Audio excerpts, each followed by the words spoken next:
my camera looks a lot different.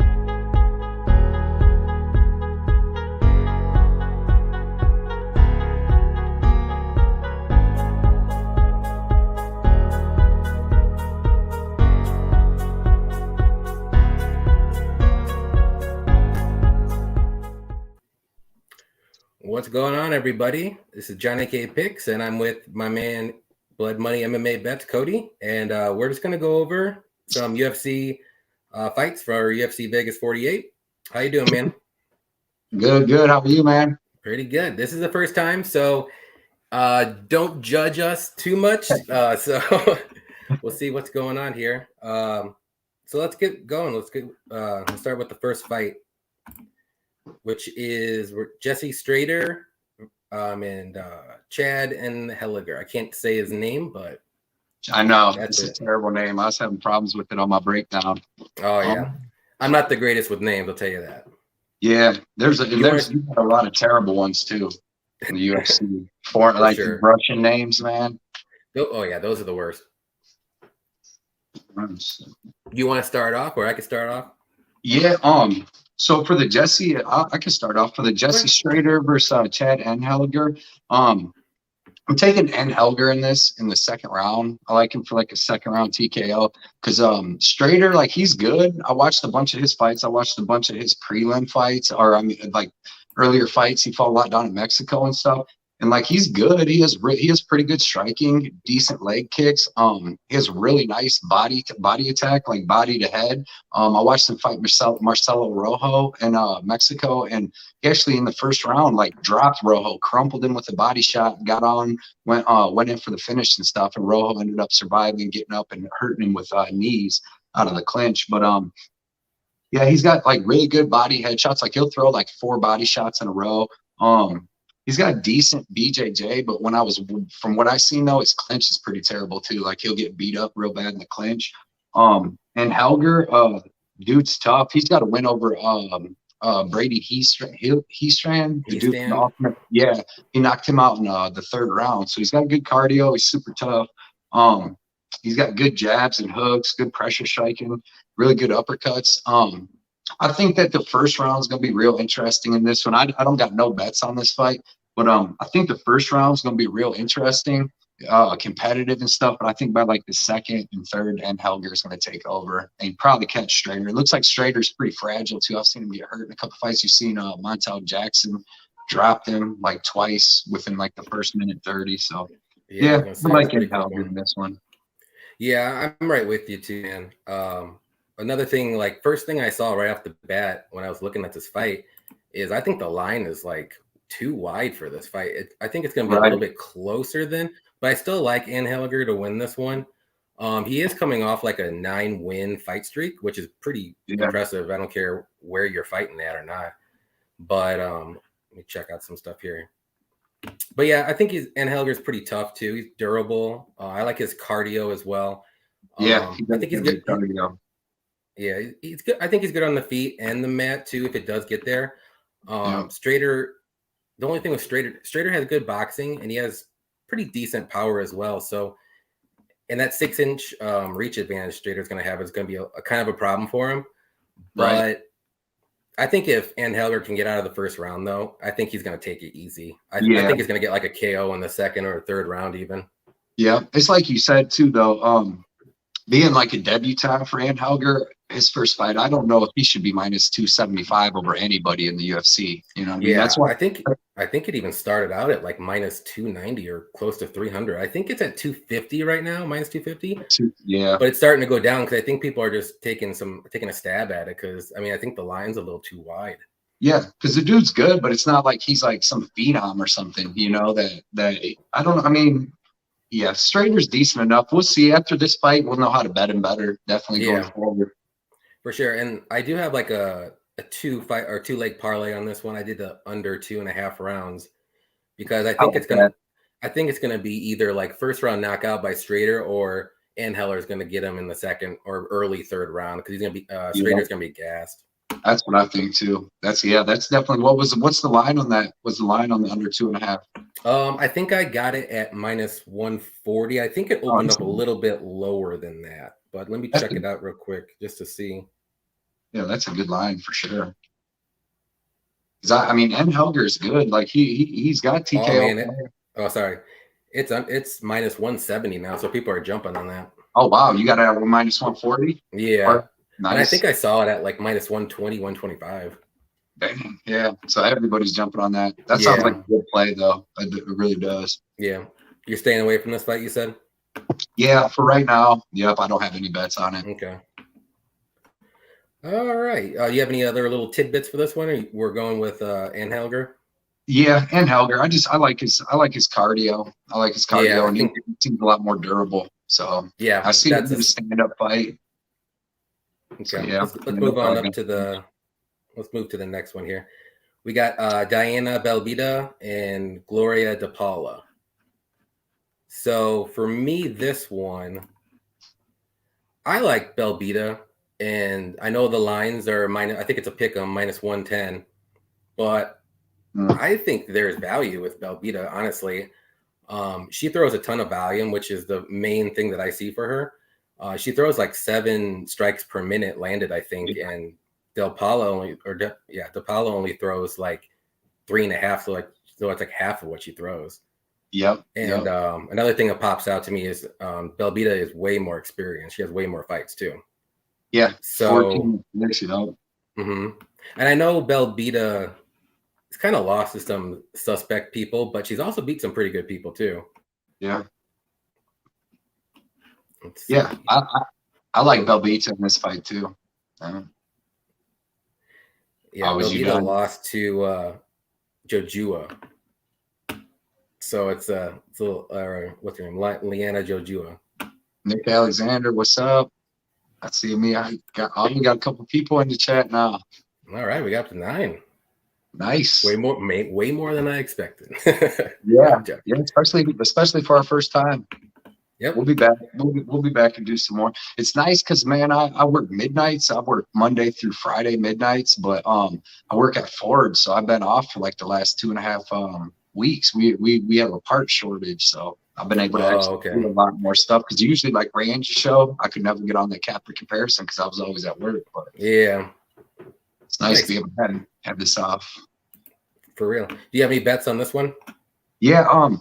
I actually have a bet on Diana Bellavida, and I put that in like maybe 2 weeks ago. So I actually got her at -120. I've seen the line's been fluctuating. Like 1 minute she'll be the favorite. The next minute you'll have Gloria de Paula be the favorite, and it just keeps going back and forth. So I don't know. I thought Bellavida would be more of a favorite in the end because I think they both have pretty good striking. Belvida's got a good jab. Like she throw that jab and quick leg kick. She throws hooks really good with power. You've seen her drop Hannah Goldie. Like in her other fight, I wish her and Molly McCain would have stood up more. McCain kept taking her down, but that would have been a good striking match. She's got a good, like I said, a really good 1-2 went to a body kick too. She's got pretty good takedown defense. She showed good takedown defense against Hannah Goldie until in the 3rd round when Goldie mounted her, got that takedown and mounted her. It kind of scared me because I had money on Bellavida then. The only thing about her, she's real hittable.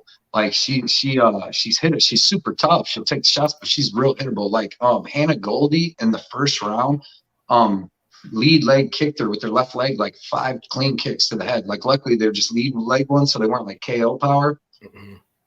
They were like clean, real quick head kicks, and that's one thing I noticed about Gloria de Paula. She does have a good head kick. But I took Bellavida because, like you said, way more output. She's throwing like 4 or 5 punches more per minute. And I think she's going to have a grappling advantage. I don't know if it'll go there, but I think she'll have like a clinch and grappling advantage because she's got a little bit of, she's got 2-inch height advantage, a 1/2-inch reach advantage. So I think all that stuff's going to help her. And Gloria de Paula just hasn't really impressed me. I mean, she lost to Jinyu Frey, who's like a blown up atomweight. Once she gets taken down, she don't really have a get up game. Jinyu Frey, every time she take her down, she just hold her down. So she does have a good straight right. Gloria de Paula does. She has a fast head kick. And she has decent power in her hands. So if this stays a stand-up fight, it's definitely going to be a close girls fight, you know, and it's going to be tough. But I think Bellavida The volume should. I hope she catches her like Cheyenne Buys did, and just ends her in the first round quick. But that's what I was gonna bring up too. Paula got rocked that one time, so and I think that was her last fight actually. So I don't know if okay. So I don't know how long. I can't remember how long ago that was, but Buys got that takedown on her, and then she got up, and she just got up like slow and lazy, and Buys just kicked her right in the face. Yeah, it was like perfectly timed because it was really close to being grounded. Opponent there. It was like it was super close. Yeah, it was last July, so she has a good amount of time coming back. So she got in the UFC. To me, like she's all right, but she got in the UFC because she's dating someone like Myra Bueno, Myra Bueno Silva. So that's like her girlfriend. So I think somehow she got her like a fight on the Contender Series. She looked okay there, but the girl she fought in the Contender Series just didn't really look like that good. She's a lot smaller, and I think that's how she got into the UFC. I mean, she's 0-2 in the UFC, so yeah, I think she's just like a little too inexperienced right now, a little green, but she is good though. But I just like Bellavida more for sure. Yeah, I'm waiting to put a bet on this one. I'm trying to get that plus money, but I don't want to wait too long because I might have to get like minus 120, 125. Right, because I'll look at like 3 or 4 or 5 different books just to see the lines and stuff. And one book will have Gloria de Paula as the favorite. One book will have Diana Bellavida as a slight favorite, or one book will have an even. So it's hard. I guess it's just depending. Closer to fight though, I think that it'll go Bellavida. I thought she'd be like minus 150 by the time. Yeah, I thought so too. But all right. So let's go on to the next one here. On her though, on Bellavida, I got 1.9 units to win 1.5 units. So put that in a couple weeks ago. I liked it. I still like it. I've watched a lot more tapes since then. And like I said, the only thing that scares me is that striking defense for Bellavida. But she seems tough though and durable. So yeah, and minus 120 isn't bad at all, actually. Right. No, pick a money. I mean, it's hard to get pick a money fights where you actually feel comfortable on one side. So you got to kind of nail it. That's what I was saying. I'm like, I don't want to wait too long because I'll probably get it at like minus 150 or something. It's like, oh man. Right. It's like a fight we're going to talk about coming up, man. I missed a big line movement on it. I think I know what you're talking about because I probably did the same thing. All right. So the next fight we have Chaz Skelly and Mark Streagle. Streagle. Yeah, they've switched these fights up so much. I know, right? One fight was the 10th fight before, and now it's the second fight. So Chaz Skelly and Streagle. You want me to go first? Yeah, go ahead. Yeah. Chaz Skelly versus Streagle. This is gonna be a good fight. I think they kind of both do the same thing, except Chaz Skelly's a little bigger, and I feel like he's going to be a little better in everywhere that they have this fight at. Skelly, I mean, he's 18-3. He's got great wrestling, good clinch and good clinch strikes, really good BJJ. He's got his good wrestling. He's got real good scrambles. Like if you've seen him fight, what was the one dude? He actually ended up getting choked out. Bobby Moffitt, I believe. He ended up getting choked out, but it got overturned. But yeah, he's got good BJJ. He's got real good striking. He's got deceptive power because he's like a weird striker. But I went back and watched a lot of his fights because you got to go back. He hasn't fought in 2.5 years. That's the only thing that worries me in this fight. But he's very tough. I mean, he's named the Scrapper. Dude's tough. But yeah, hasn't fought in 2 years. Mark Streagle, like I said, he pretty much does the same thing. He's gonna want to wrestle. He's gonna want to wrestle and do jujitsu because you've seen his striking ain't all that great. You've seen what Nurmagomedov did to him. But in this fight, I'm gonna take Skelly. I have him on a parlay. And I just like him. Like I said, I think that he's gonna have better wrestling. He's gonna have better cardio. Striking should be about the same. Neither one of them looks real good in striking, but I think in the end he'll have better BJJ too. Because I watched Mark Streagle, some of his other fights that he had overseas and stuff. Because he's from like the Philippines or something like that. One of them. Yeah. And I watched him fight Reese McLaren, who's not too bad, but he's not like great. He's like a little dude from England, but he looked like he was about a full weight class below Streagle in that fight. And Streagle came out, took him down a couple times in the first round, but once he couldn't get his BJJ going, McLaren ended up starting to take over and ended up choking him out. And I think he was late notice. They fought in one championship, and I think McLaren was late notice because you could tell he was almost a full weight class below him, and he still ended up choking out Streagle. So really not high on Streagle. He's a can crusher. He's 18-3, but I mean all of his wins are against bums. Like he doesn't really have any legit wins, maybe one. Chad Skelly's tough, dude. And I think, like I said, I think he's really going to be better everywhere the fight goes. I think he's going to have better striking. He's bigger, better wrestling, better scrambles. He's going to choke him out in the second or third, I think. Yeah. Yeah, you pretty much hit the nail on the head there. I like his cardio. The only red flag for me, too, was he hasn't fought in 2 years, too. Yeah. But Streagle actually hasn't fought in a little over a year. So they're both going to probably get a little rusty in the first round or something like that. Layoff, yeah. But yeah, like Skelly he's just like an awkward, like weird, unorthodox guy. But honestly, I just don't see any like path to victory for Streagle. I mean, if he tries to use his wrestling and he gets taken down, I think Skelly's going to submit him on his back. Yeah, because he's dangerous, man. Anywhere the fight goes, because he's just like you said, like he's just like his nickname, man. He's a scrapper, and he's willing to stand and bang if he's got to. Like in other fights I've seen where he couldn't get the fight to the ground, he's willing to just stand there and start striking. And I think this Streagle dude, he's not, like I said, I seen him get choked out by a dude that was maybe a 135er, and like that dude, like that Reese McLaren, he's a scrapper too, like that, but he's not even. He's by 5 inches shorter than Chad Skelly. Doesn't have the wrestling background. He's good at BJJ, but Skelly's going to win this fight as long as something crazy. Because remember when he was going to fight, who was it? What's the one dude when he came out to the ring? Jamal. Oh, Jamal Elmers. Elmers. Emmers. Jamal Emmers.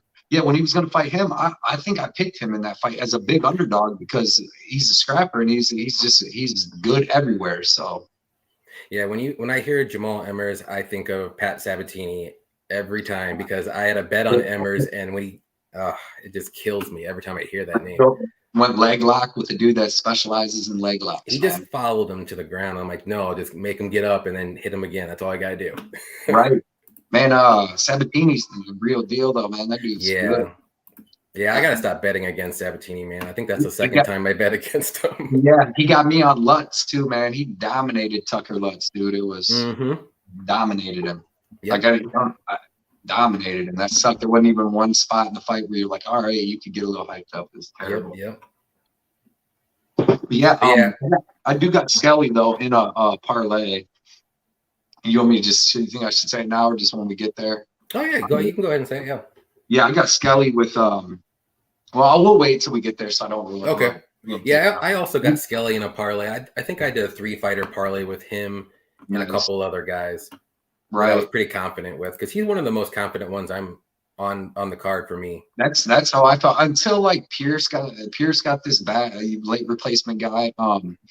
And even after, when we talked about the Perrin guy, I think Skelly's pretty safe. I really do. I don't really see him just getting tapped out by this guy. Yeah, and Capper Ranj said that this is Scully's retirement fight, which I did hear that actually. Hey, Michael, what's up? Nick, what's up? Yeah, you got. Yeah, what's going on, everybody? Bow betters in here. I forgot I got to start checking. I got to get used to this. I got to start checking the chats. What's up, everybody? Looking to trade. I'll let you look at some of them. I got some. Oh, I think he knocked himself out while looking at him. We'll let him get back in for a second here.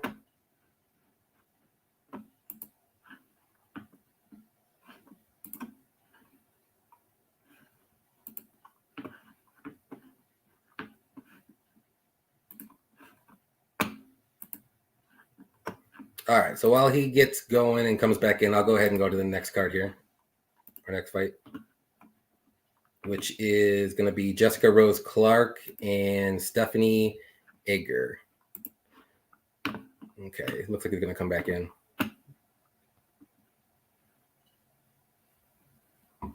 All right, just keep coming back in and out. But yeah, for me, for this fight, I got Jessica Rose Clark, and I think she's going to win by decision. Edgar kind of struggles against good grapplers and wrestlers, and I also think Rose Clark is good at wrestling because she has really good takedown accuracy, and she also is pretty good on the feet too. So I think this fight is going to be pretty much a no-brainer for me. And Jessica Rose Clark should win this fight. I don't see her having any problems, whether it's on the feet, whether it's going to be in the wrestling department or anything like that. So I can see pretty much just whenever she wants to take down Edgar, she's just going to do it. She's going to stay on top and just pretty much just do some ground and pound, just enough to stay busy. I don't know if you guys seen her last fight, which was against, let me pull that up. I can't remember the name here. Jocelyn Edwards.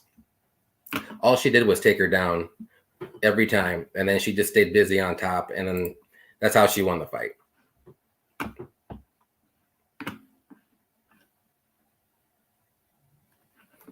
Okay, so he's trying to get in here, but it's not. I think he's having some trouble here.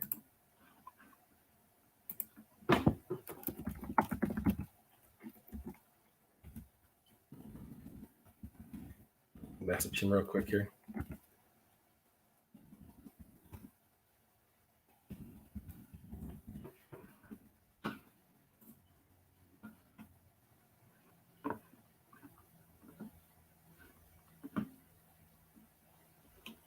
But all right, who do you guys like in this matchup? You can go ahead and put it in the chat.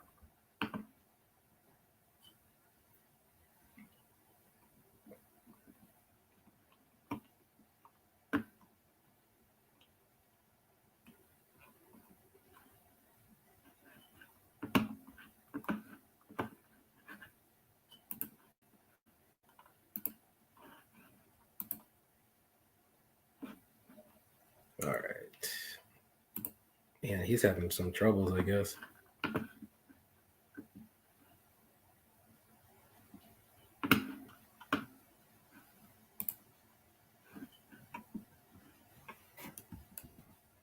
I'm talking to him on a chat here, so let's see if this will work for him. Sending him the link again. All right, so if he can come back, I'll get his take on that fight.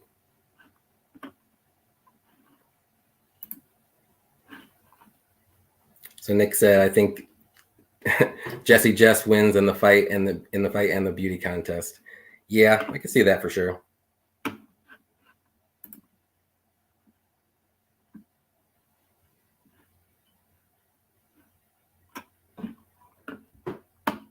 All right, so I don't know what's going on with his phone, but I'll just move on here to the next fight, which is Gabriel Benitez and David Onama. So I think this is one of the fights that he really wanted to talk about when we were kind of talking about earlier, but I got David Onama in this one. I think he's going to win by a knockout. For me, Benitez has some durability issues, especially in his last few fights. I know he's been knocked out at least 2 or 3 times. Let's see. He's been knocked out against Billy Quarantillo and Yusuf as well. And he's looking like he's getting a little older, and he's just like, he has one round of pretty good cardio. He can push the pace, and after that, he kind of just tails off a bit. Onama, though, his last fight was on a short notice against Mason Jones, and he looked really good, actually, and I was very impressed with him. And a lot of people are forgetting about the short notice fight too, because he actually was up a weight class. He's more of a featherweight, and I think this is a featherweight fight, which, it's a featherweight fight. So he was actually a lightweight for that fight, and he came in on short notice, and his cardio looked amazing, and he was definitely the smaller fighter, you could tell, because Mason Jones is a big dude. But the only red flag with me for Onama is his takedown defense is a little lackluster, but I don't see Benitez going for takedowns in this fight at all. So I think it's going to be more of like a kickboxing striking match here. And I like Onama still. I know Benitez is a good striker, but I think Onama is going to be quicker. I think he has the reach advantage, and he also has the height advantage as well. and I think he's going to definitely get the knockout here. I'm going to say the second round. I think it's going to, in the first round, they're going to play each other out a bit. But for me, yeah, I got Onama.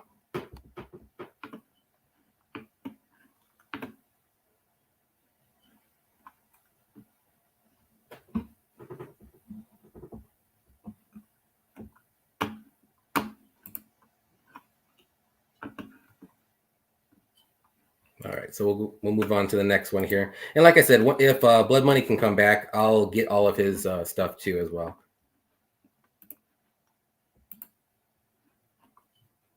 So the next fight is Mario Batista versus Jay Perrin.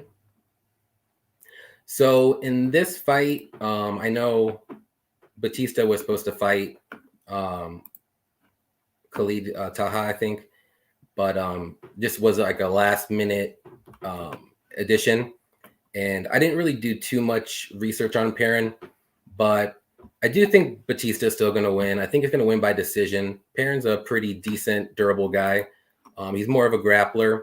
He has a lot of submissions on his submission wins in his resume, but he just hasn't really fought anybody really that great. He's just on the regional scene. This is his UFC debut. And Batista's looked pretty good. He actually has a couple good wins against some pretty good guys. I think he actually has a knockout win. Yeah, he has a knockout win against Miles Johns. So that's a really good win for him. I'm really high on Miles Johns, even though he looked like crap his last fight. But I think he's pretty good. Batista did lose to Trevin Jones in his last fight. But I think he's going to win this fight. He pushes a good pace. And I think, yeah, like I said, I just think he's going to outpace him. But yeah, I did. Yeah, I did. I'm talking to him right now and through the chat. He's trying. It's just not letting him get in. I think his phone's been acting up. That's why we're a little late. He couldn't get it going, and then now I think the same problem's happening.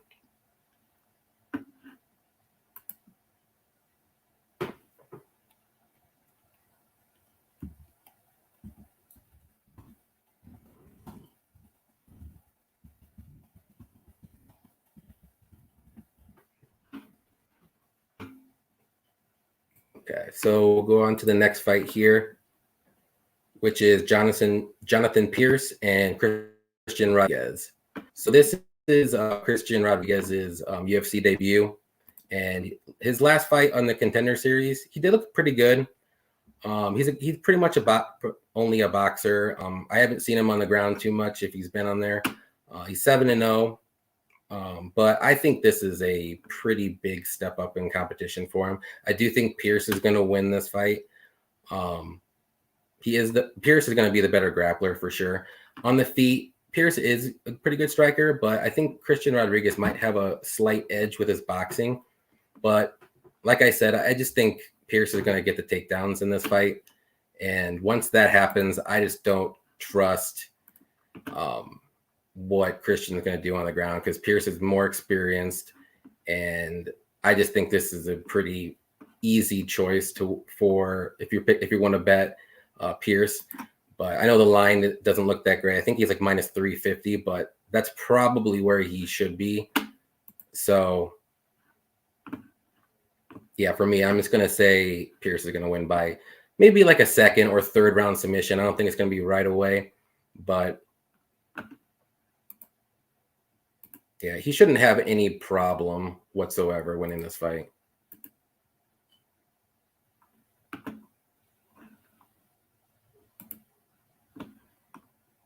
Okay, I think Blood Money's trying to come back in here. See him.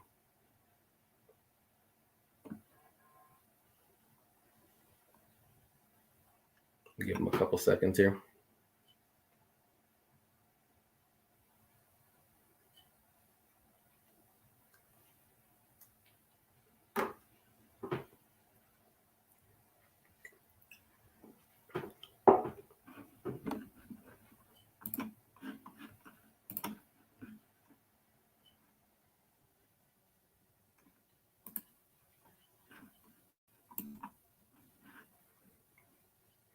Man, his phone is giving him issues, I guess. It's not allowing him to use his camera or mic, he's saying. So we'll just keep going on here until he gets back in. All right, so the next fight we have is Joaquin Buckley and Alhassan. So this is going to be a pretty good fight, actually. It's going to be close. I do think Buckley is going to win, but Alhassan is a live dog. He is a very good striker. Both guys are really good strikers. I think Alhassan is a little bit more power in his strikes, though. And he's pretty, but the only red flag for me with him is he's first round or bust. And I don't think his cardio is going to hold up in this fight. I do think Buckley is pretty durable, and he is going to be a little bit taller. Or I'm sorry, he does have the reach advantage, a 3-inch reach advantage. So I do like also Buckley's cardio is better too. So I think this fight's going to get past the first round. I think they're just going to pretty much exchange strikes throughout the first round. And then once the second round hits, I think Buckley's going to try to use his wrestling and potentially take down Alhassan, because Alhassan has been taken down a lot. I know we recently fought Malkoun, and I think Malkoun took him down like 8 times or something crazy like that. So he's pretty easy to take down. So I don't think there's going to be, I know a lot of people are saying this fight's going to go under 1.5 rounds, but I actually see it the other way. I think it's going to go past it. And I'm going to say Buckley wins by decision. I think they're going to, like I said, Buckley does have the better cardio, but I think they're going to start slowing down after the first round.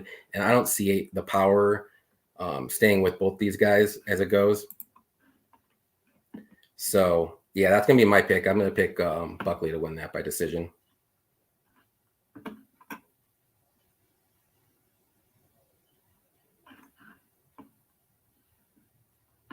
Okay.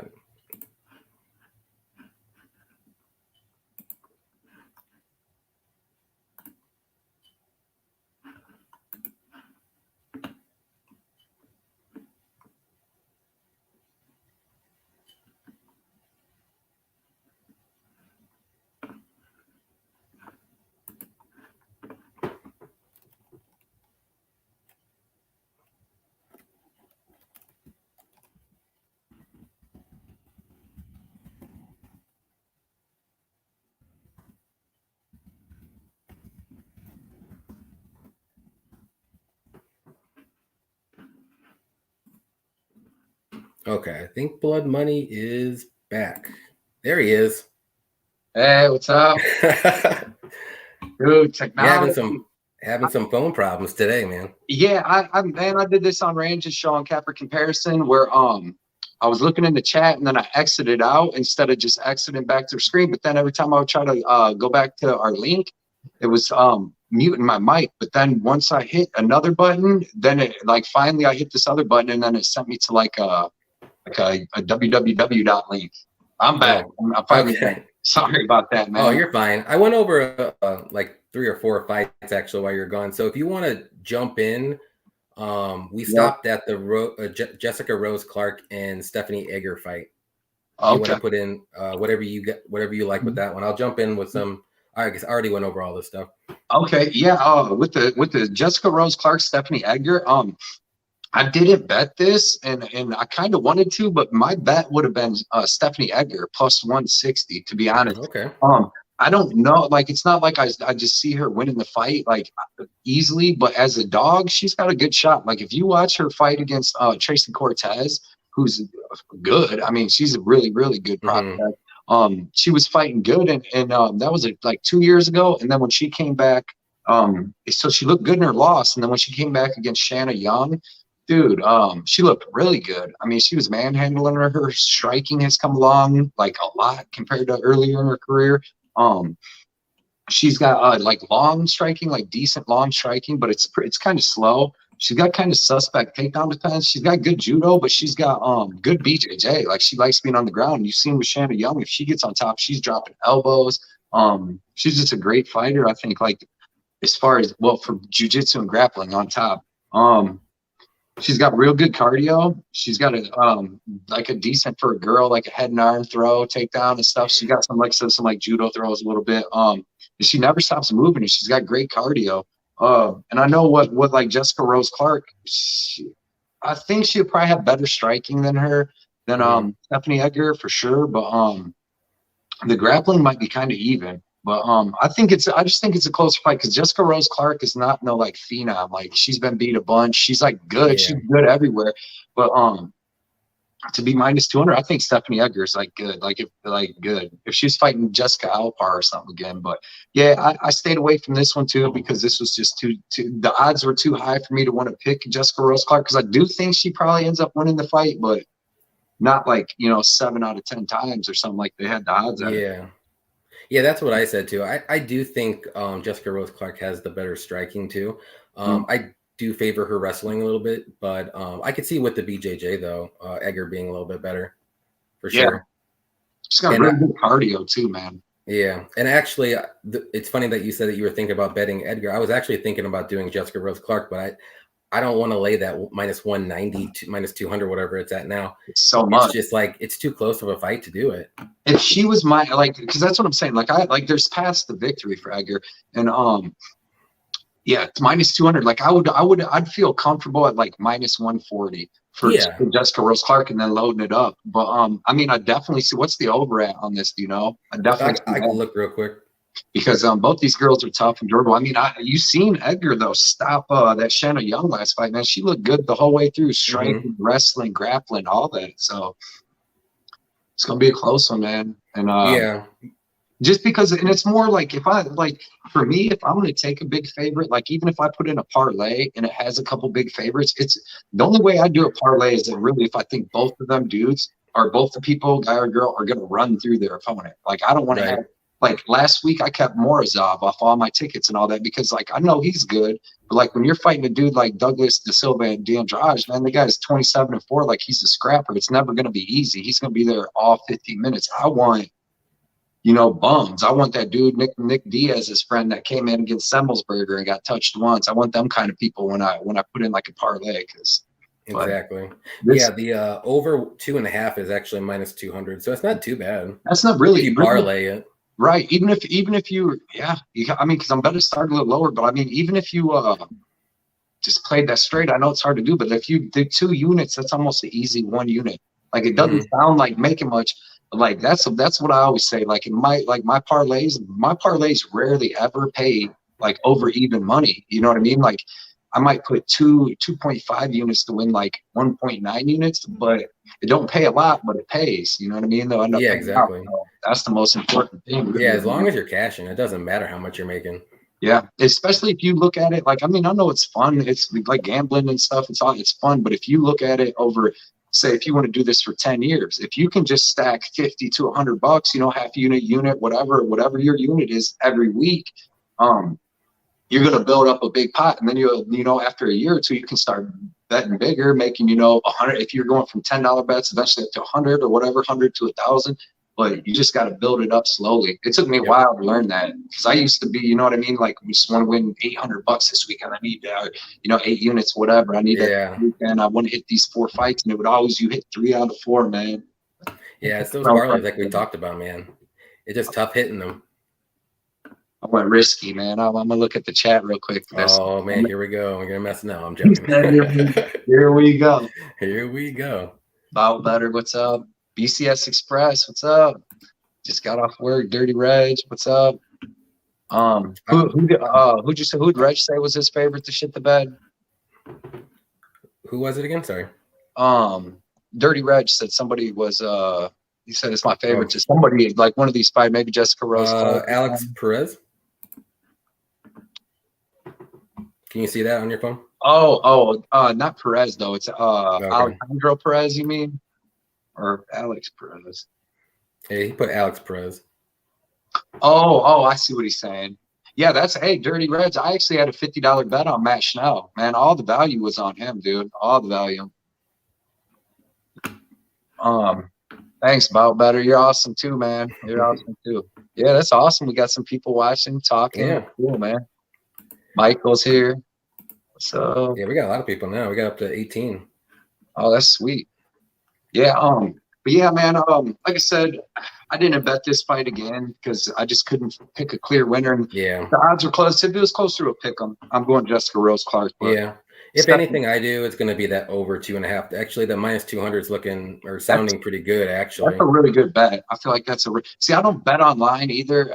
I used to, but I'll put in all these little parlays and things through the night and all that. So I just probably saves you money that way too. Saves him tons of money. That's what I'm saying. Like on this, I've been doing this for a long time, man. And I've over time, I've weeded out everything that was just taking little bits of my money to the point where it's like cool. Like it's fun. Like I have a little routine because I before work, because the casino is about an hour from my house. So before I go to work and I work midnights, I just leave an hour early, drive to the casino, put my bets in, and these are the bets I like. Like I like these, I put them in and then I go one time. Sometimes maybe I'd have to go twice, but most time I go that one time. And then just let them bets ride. And any little ones I come up with through the week, I usually don't put them in. But if I'm online, man, yeah, I'm betting everything. I'm betting football, basketball, all that. So I had to stop. I got all that off and just been banking since then, since I cut out all the little money eaters, all the little but I do want to get back to putting in, like I see you put in a little Hail Mary parlay every week. Yeah, man, it's fun. It's just for fun, like throw $10 down on something and see if it hits. Range dude from Kappa Comparison, he hits crazy little parlays like that, dude. Yeah. In darts and everything. He's good. He's good. He's been hitting good prop parlays too, man.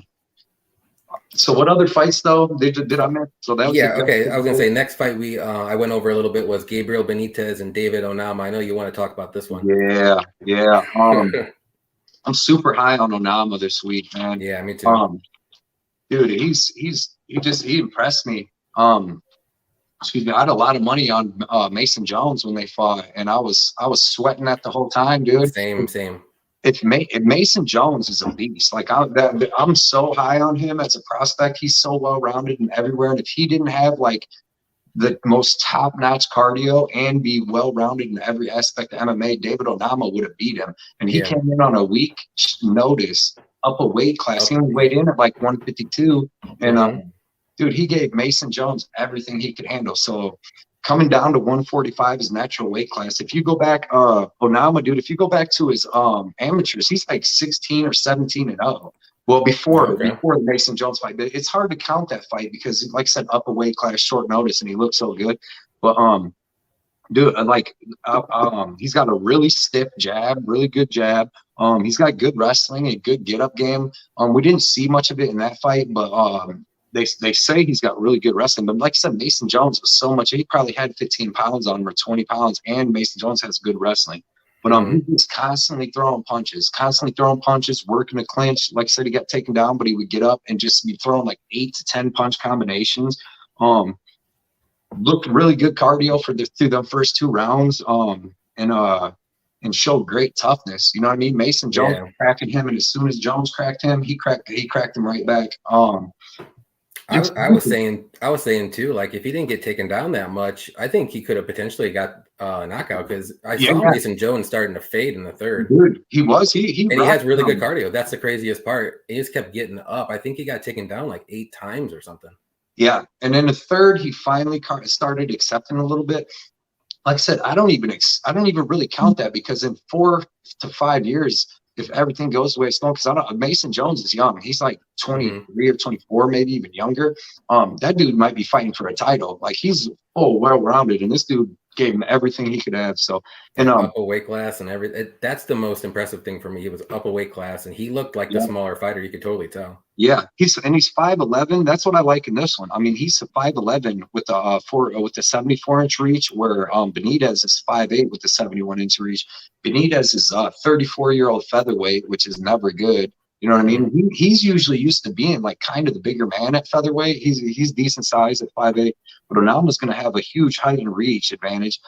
He's going to be sticking with the jab. Now, with like everybody knows, the only thing we really got to worry about is the leg kicks from Benitez. Yeah. But to be honest, dude, I haven't seen him hit anybody with no real crazy leg kicks in a long time. So I mean, he got Justin James pretty good. That's another thing too. He's 22-9, And if you go back and look through Benitez's record, he has no quality wins. He don't got a win over anybody that's even in the UFC anymore. And even when anybody he's beat when they were in the UFC, like they weren't good. So and then anytime he's fought anybody decent, you've seen Billy Quarantillo beat the shit out of him. Because I had a bet on Benitez there that I thought I looked stupid there. But I mean, Quarantillo was coming off that Gavin Tucker fight, but Gavin Tucker's super good too. So, but yeah, man, I think this would go a lot kind of like that Billy Quarantillo fight. The only thing we have to worry about to me is them leg kicks, and as long as Onama, and he's training with James Krause and Glory, so I'm sure they've addressed that. Yeah, so the cardio is going to be there. And they check them leg kicks, and if you got to take them down, take them down. But I'm high on Onama at featherweight at 145, him being 5'11" with the 74-inch reach. That's some Max Holloway stuff. Like I see this dude in 8 years, if not 3-4 years, being a contender for real. Like for real, yeah. He's 27 right now, so I would say 3 or 4 years for sure. Yeah. I also said when you were gone, I think Benitez is like basically like a 1-round fighter now. I think he's really dangerous in the first, and if he gets out of the first, it's pretty much he's going to go downhill. Right. So I think Onama's going to just take over in the second or maybe third and get the knockout. I think. Right. Yeah, I see Bout better talking about the live betting stuff, dude. It's tough. That's Devin's right, dude. Benitez's durability, like he was getting dropped by Quarantillo. I think he got dropped 2 times. I mean, he ended up getting pounded out on the ground. But yeah, he was getting dropped. Let's see. Yeah, Dirty Red. I like Schnell too. Yeah, I think Nick Alexander. I think Tracy Cortez would beat Jessica Rose Clark. Tracy Cortez is really good, dude. Like she has really good wrestling and she has pretty good striking. Like she beat Erin Blanchfield. You know what I mean? She beat Erin Blanchfield. And that's legit right there. Yeah, and I'm sure she's good. She's with Brian Ortega now, so her jiu-jitsu game's getting up. She's getting it on the mat and probably everywhere else. I mean, she's probably a black belt by now. Yeah, she should be anyways. All right, so let's see. The next fight we have is Mario Batista and Jay Perrin. Which one? Mario Batista. I just rewind. I just studied up on them because they didn't have them when I put out my video. Exactly. Same with me. Yep. So I just did some. I did it today. Did the research today. Yeah, I picked Batista still. Yeah. Did you see a line on this one? I haven't seen. I don't think it's up yet, but I'll look and see if it just came out or something like that. Yeah, I'm with Batista all the way on this. I watched some of the Jay Perrin stuff. I see him fight on the Contender Series, which he didn't look bad at all. I watched him fight another dude named Jose Silva or something like that, and like it was the fight right after his Contender Series, like Jose Diaz, something like that. But I don't know. I thought he lost that fight. He won a decision. He's all right. Like Jay Perrin, he had decent striking. He's got like decent cardio. He's got okay takedown defense. I've seen him get taken down a couple times. He's got a decent get-up game. He was getting held against the fence a lot in the fights that I watched him fight, though. Like, he didn't seem like he was that, explosive to get off there. Seems real hittable, too, and he's got slow striking. But he's, got good cardio, and he's tough. And he's well-rounded. He's got decent wrestling himself. He's like a purple belt in BJJ. So he's decent, but Batista, man, I really like him. He's gonna be 2 inches taller. Batista's got a lot of movement and a lot of feints, and that's gonna be killer for this Jay Perrin guy. Because from what I would imagine, he's slower in his striking, and he the fights. It seemed like he kind of wanted to get the guys up against the cage to start letting go of combos, but he's just slow. Batista, man, he's got crazy kicks, crazy flying knees. Good boxing, good power. He's good, man. And he's super. He pushes a good pace too. I like how he pushes the pace on everybody. And then with Perrin, he has a lot of submission wins. So I think isn't he more like a grappler? You think? Yeah, I don't have too much research on him. Yeah, he's a purple belt in jiu-jitsu. But like I said, he doesn't have he's a low level dude. To be honest, he's probably good on the regional scene. He's 10-4, so he'll get some wins, but he's not great anywhere in fighting. Maybe in toughness and cardio, but Batista's got toughness and cardio. So. Exactly. And I haven't seen a line on it yet, but I would definitely go with Batista. It would probably go the distance. Excuse me, because if you watch Bautista's fights, he can be low output too. Like you seen against Miles Johns, he was super low output till he hit that flying knee in the second. Yeah. Even with Trevin Jones, when he was super low output with him until he got uppercutted in the second. So I don't see much grappling. I mean, maybe that Perrin will initiate some, but I don't see him getting no takedowns. And I just see Bautista piecing him up. And they might, since it's a short notice fight, they might put it at like a 1.5, maybe a 2.5 over under, but I'd definitely like the over because that Perrin dude has a real good cardio and he's super tough. So as long as he don't get hit with a straight up flying knee or something like that, I think that it's gonna go the distance. Give me Bautista by decision, by a clear cut decision too. Yeah, I agree 100%. I said Batista by decision. And that could be something too if you want to parlay the over 2.5 if it comes out that way with that Jessica I 2.5. Yeah. Let's see. What about better say? Yeah. Onama, but I don't think Onama would need to use his grappling much. But Quarantillo dropped I was just answering one of these questions with Quarantillo dropped Benitez standing up like 2 times before he ended up I think he pounded him out in like the second or the third, but he was getting him to the ground, not with takedowns, but with punches. Well, dude, I think Onama's going to be but what's his name just slows down. He's slowed down. Benitez, he's slowed down. Man. But I think, like I said, first round, he's dangerous. And after that, I almost said like Obama like 3 times. But with him though, man, he's never beat anybody good. Anytime he's even stepped up to like middle competition, he gets beat. He couldn't even beat Enrique Barzola. He's not bad. He's going to be good over in Bellator, but he's not. You know what I mean? If you're going to be great, you got to beat Enrique Barzola. What's his name? Kevin Aguilera beat Enrique Barzola. So you got to. So that dude's not. I don't think he's that good, but I do think Onama's good though. But yeah, for sure. So in that fight, give me Bautista though by decision over Jay Perrin. Yep, I agree. Okay, the next fight we got is Jonathan Pierce and Christian Rodriguez. Okay. I went over this fight a little bit. I'm picking Pierce. This is pretty much a no-brainer, but go ahead. I went over this today too. That's what I was gonna say. Same thing, man. Jonathan Pierce is good. Like I rewatched some of his fights a couple weeks ago, and then I rewatched some more and some of his earlier fights. And the dude's good. Like he's good everywhere. He's huge. He's gonna have 5 inches of height. He's gonna have. I mean, the reach is about the same, but he's gonna have 5 inches of height. Like Pierce has. I watched him fight. He has good striking. I mean, he has good grappling. His takedowns are like weird good. Like he's not shooting like double legs. Like he will actually, but it's like slow. I mean, probably because he's so tall. But he shoots kind of weird, but it's efficient, especially up against the cage. He's got good single legs and stuff. But like the notes that I wrote down today, like Kai Kamaka and Omar Morales are both way better wins than Christian. He's very impressive against Kai Kamaka for sure. Oh, can you hear my mic good? Yeah. Okay. Yours is sounding like crazy to me. Okay. Like I don't know, like loud kind of. Maybe not echoey, but it was just. Ask somebody, can the chat hear that, or is that just me? Is that just me, or is it? Yeah, I don't know. But like I was saying, I think the Kamaka win was actually really impressive. I remember watching that fight. I was pretty impressed with that. Yeah, dude.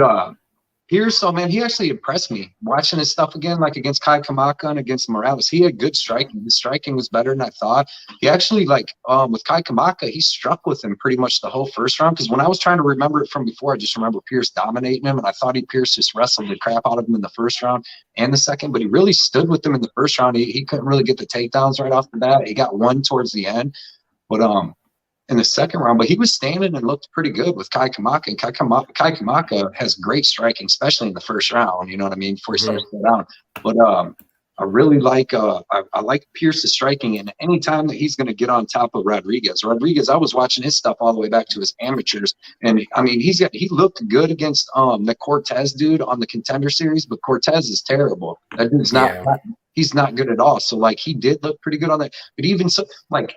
I see Jonathan Pierce, like from the fights I've watched and stuff and how big he is and everything, and with having his great cardio and all that, I see him being like a top contender, not, you know, maybe not the champion, but in the top 10 and stuff of the featherweight division. And if you're going to do that, you're definitely not going to lose to like a 7-0 bantamweight. You know what I mean? Yeah. And it's not like Christian Rodriguez. He don't come from no wrestling background or nothing like that. Like, he's tough. He's got a lot of amateur fights, a lot of pro fights, a decent amount of pro fights, but never against nobody good. This is like a giant, huge step up in competition. Yeah, huge, for sure. And he's not even like Rodriguez. That's another thing. He's not like a wrestler, jiu-jitsu guy, and he's not like a one-punch knockout guy either. Like, he's going to beat dudes up over the course of the fight, and then if he gets a finish, it's going to be over just beating somebody up. I seen he did head kick this one dude. I think it was an amateur fight too, but the guy wasn't that good. But yeah, he's not going to volume strike Jonathan Pierce, and he's not going to out-wrestle him. So I think this is Jonathan Pierce by domination. I got him in a parlay too, like a nice, safe parlay. I think I got Pierce in that under 2.5 with Strader and and Helga. That's the one I parlayed with. Yeah. And then with Christian Rodriguez, just real quick, like, I think his boxing is pretty decent, but I just, on the ground, I just think Pierce is just going to eat him up.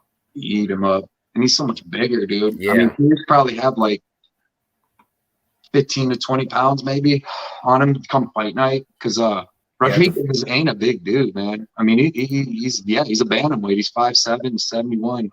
It's 5 inches height, just in the striking and the grappling. When Pierce gets a takedown, I don't see how Rodriguez is going to get him off him. And that's another thing. It's not about JSP. That's hilarious, but he does fight like him, dude. And he's got the cardio. Yeah. But his wrestling's decent. But from what I was watching too, it's more about his BJJ. He's got real good BJJ, and he keeps. I mean, he's quick at taking the back. He's quick at taking him out. I mean, he's throwing elbows. He got good ground and pound. Dude's good. Like I said, I'm gonna put him in a top 10 guy in a matter of 2 years, a year or something. So. Yeah, and he's also gonna have a 5-inch height advantage too. So that's rear naked choke written all over right there. Yeah, I agree about better. This is Okay, so the next fight is Joaquin Buckley and Abdul Razak Alhassan. Oh yeah, I got Buckley in this one. You might have someone different though, but go ahead. Let me go to my thing. Dude, this is gonna be a great fight to me. Both these dudes. This is probably one of the best fights on the card. You know, especially since we got Viziev. Both these dudes being super explosive. I mean, they're tough. Both super KO power, super explosive for both of them. I'm gonna be riding with Alhassan because mainly, I mean, there's a couple reasons, but mainly because this fight should be a pick'em. Really, you know, it should just be even odds, because it should be a little closer for sure. I think there's nobody. Because and the reason I say it is because nobody on either side really is like confident as shit on their pick. Even if you got Buckley at -160, you're not like, he's just going to go in there and mess up Alhassan. And even with Alhassan, you got it in the back of your head, like, is this dude going to gas out or not? But I do got Alhassan because he's more powerful. He's the more KO guy, of a one-shot KO out of both of these guys. And like, I know a lot of people like Buckley. They think that he's got like wrestling, but he really don't. His takedown percentage is like 16%. He's like 3 or 15 or something crazy. He couldn't even get a Royal down. Dude, he looked so terrible against a Royal last fight. No, Royal is terrible. He's terrible. He's he's terrible. He's terrible, dude. I mean, he was beating Buckley up. Like, I had Buckley in that fight. I had a bet on him. And until the third round, and when he caught him and finally finished the Royal, he was getting beat up. Yeah, I said that Buckley would try for takedowns because Alhassan's takedown defense is awful. He's a judo black belt. Like, he's decent at first. I know that Munir Lazez is going to bound. Like, Malkoun got him down, which killed me too. Like, that's why I wasn't super on Malkoun this last fight. But Malkoun's really, really good with takedowns. Yeah, you know I got to say he is good, man. I wanted to fade him so bad, but he's good. Yeah, and that's another thing I've been doing lately is, dude, I've been fading the guy that has the knockout chance. Like, he's got the chance to knock the other dude out, and that's like his only chance is just power. Because I've been picking them dudes enough, man, and I'm getting sick of it, because once they get out of that first round, it's over. It's like even with Derek Brunson, like you know he's got that good first round thing, but I mean he almost did finish Cannonier. Don't get me wrong. If he had like 20 more seconds, I think he would definitely get that choke in for sure. Yeah, that was a crazy fight, but he gasses so bad. Like when you watch him fight Till, dude, like he looked sloppy in the second. He couldn't even get Till down in the second. He looked sloppy, but Till's terrible too. So nothing about it. I had Till in that fight. It's like, you know that one meme where like there's like a stick person drawing. He's got a stick and he's like, do something. You're like, come on. Or beating a dead horse. You're like, oh. Yeah, do something, Till, but he ain't gonna do nothing. But yeah, I got Alhassan at plus 125, so I think I got like 1.4 units on him. Okay. But like I said, because I think it's going to be a stand-up fight. I don't think this is going to go to the ground. I think, to be honest with you, I think Alhassan, I think he's more powerful and could actually take Buckley to the ground if he needed to. But I got him because if this is going to be a test of who's going to KO who, I got Alhassan. I've seen him KO dudes stiff. A couple dudes in the UFC. You know what I mean? And Buckley, he throws power with both hooks and both hands, but he just comes in with his head down. That's why he got his head kicked off by DiCirico, because he just puts his head down and starts throwing power hooks. And if he does that, Alhassan is going to kick his head off too, or counter him, because like you got to definitely be careful. You can't just rush in on Hassan like that. But I mean, I think it's going to be a good fight. It's hard to tell what's going to happen, you know? Yeah, I was saying, I know a lot of people are picking the under 1.5 in this one, but I think it's actually going to go over. I think Buckley is going to just slow down the fight, because he knows Alhassan is dangerous in the first. I think he has like 11 knockouts in the first round. Like all of his wins are first round knockouts. Yeah. Yep. So, I mean, it's like I just hope that the circle of life of MMA doesn't happen, because Joaquin Buckley, he got head kicked to sleep. Well, he head kicked in Casagane, but he got head kicked to sleep by DiCirico. Then you remember that when DiCirico knocked out Buckley. Then the next fight, DiCirico fought Alhassan. Now Alhassan head kicked him to sleep. So I'm hoping that Buckley don't head kick him to sleep, and it's like the full circle of life. That'd be nuts, man. Yeah. Like, what are the odds of that happening? Just all head kicks. Just a circle of head kicks. Right, because it's just like then Impa Casagane comes back in and he gets head kicks Buckley to sleep. That would be the full. But yeah, man, I think this is, but like you said, man, that over, what was the line on the over under? I think it was over 1.5. Let me look real quick. I want to say it was maybe like that forever.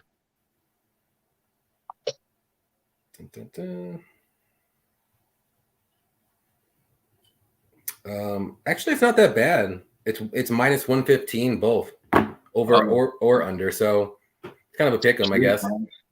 At even money, I might go with the under. I thought the over would be. I thought a lot of people are going to do the under. I've seen some people already bet the under. And I'm like, well, that's where the crowd's going to go, you know? Right. I would have thought, honestly, dude, I would cap the over at like it would have been like plus 140 or something. Yeah, that's what I was thinking. I was like, well, I like the over, but I mean, I wasn't going to put a bet on it though. But I have, like I said, I have Buckley winning by decision. I just think they're going to get out of the first round, and Buckley has a little bit better cardio, I think, in the later rounds too. So I don't think Alhassan's power is going to keep the power throughout the whole round or fight. So right, I think it'll be I think it's going to be a close fight, like you said. It's going to be a really close decision too. Might even be a split, but that's just what I predict. Another thing though too that helped influence me a little bit was I've seen Buckley get knocked out a lot. You know what I mean? You can go back to Bellator. He got knocked out by like I forget, Onama or something like that, and that was terrible. But Jordan Wright, the old Beverly Hills Ninja. You see, Baudot's right. This card is dirty. Yeah, Buckley's been knocked out 3 times out of his 4 losses. Yeah, Kevin Holland knocked him cold. DiCirico. I mean, and what's Alhassan? He got caught by Chaos Williams, but that was before anybody was respecting Chaos Williams' power. You know what I mean? And so he was just coming in like, I'm going to kill Chaos Williams. He's a big favorite and got caught. But if they fought again, he wouldn't come in like that. But no. Yeah, the book's out on Chaos now. Everyone knows that he has power. Yeah. You know what's weird too? Never mind. That's for next week's card. There's a bum, dude. One of the worst fighters. I did some research on this guy. and he's one of the worst fighters ever, and he has an amateur win over Chaos Williams. And I'm like, wow. dude, like literally I did my research, and when I do the thing, it's just going to be, there's nothing that I can find about the guy. Nothing. That's the only good thing right there. Yeah. Yeah. All right. So the next fight, then we'll be on the same page here, is Jim Miller and Nicholas Mota. I bet you I know who you're going to pick, if I remember correctly. Yeah. You want to go, or you want me to start? You want to start? Yeah, I'll go ahead and go. I got Nicholas Mota here. I think it's going to be by decision. I know Jim Miller, he's OG, man. And right now, I think he's more of a gatekeeper. They've been putting him up against some bums. And he's passing with flying colors, I'll tell you that. But I think Nicholas Mota is a lot better than the bums he's been fighting lately, too, though. He has really good striking. Pretty good takedown defense as well, I think. And then with Miller, though, like he's just one round or bust too. Again, I think if he doesn't get the knockout or sub, I think he starts to fade throughout the fight. And that's pretty much how I see this happening. I think he's going to start fading throughout the fight. And then Mota's going to take over with his striking and just outstrike him the rest of the fight. He might get a late round knockout, but I'm going to say it's going to be by decision. Yeah, I can definitely see that.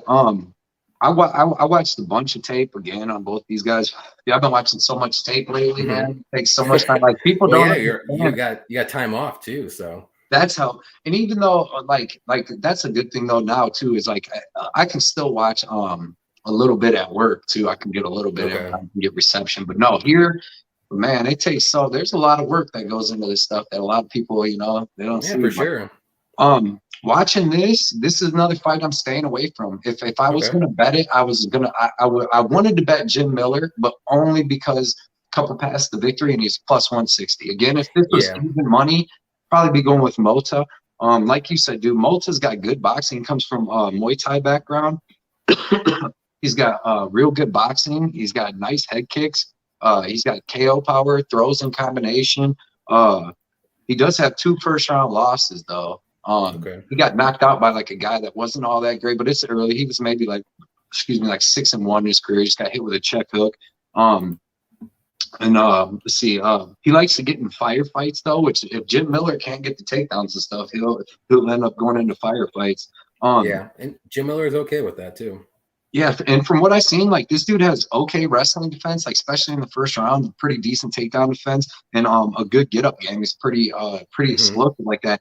But what I was seeing was like when he fought on the Ultimate Fighter, he fought a guy, he was wrecking the dude for like the first 2 minutes, and then the dude, he even dropped him, almost KO'd him, and then the dude ended up getting a couple takedowns on him. And this is, granted, this was maybe like 3 years ago or something, but once that dude got that takedown in the first round, held him down for a little bit. When they came, like actually he got like 3 takedowns. The first 2, the dude got up quick, and Mota got up quick. And after the second one in the first round, he kind of slowed down. But in the second round, man, he was like a whole different fighter. Like he was gassed out from all the other fights.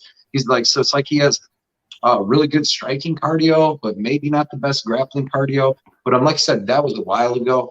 And like you said too, with Jim Miller, like he's great in that first round. Yeah, he's dangerous, man. Super dangerous. And that's the only thing that worries me is like Mota, like I said, he came up as a Muay Thai guy. So like his takedown defense is okay, but I don't know if it's good enough to hold off Jim Miller. Exactly. And that's why I just stayed away from it. It's so tough because like I can see Nicholas Mota even starching Jim Miller like early. And it definitely, if he survives the first round.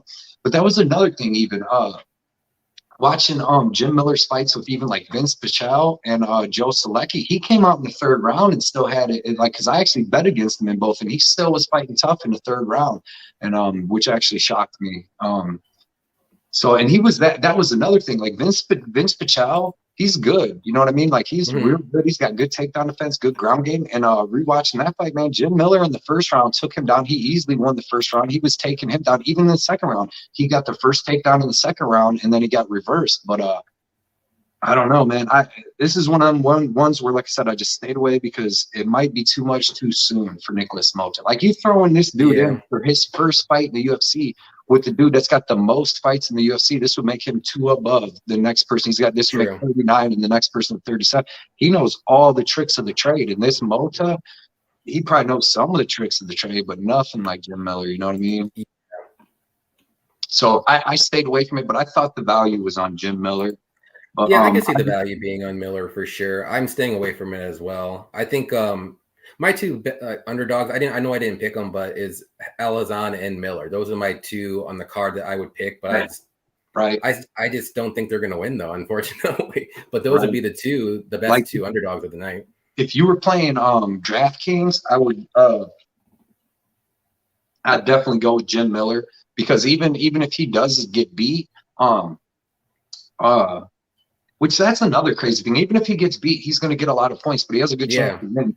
But dude, even watching Nicholas Mota, like I said, watching him get clipped with that check hook by a dude that wasn't really good and he got TKO'd.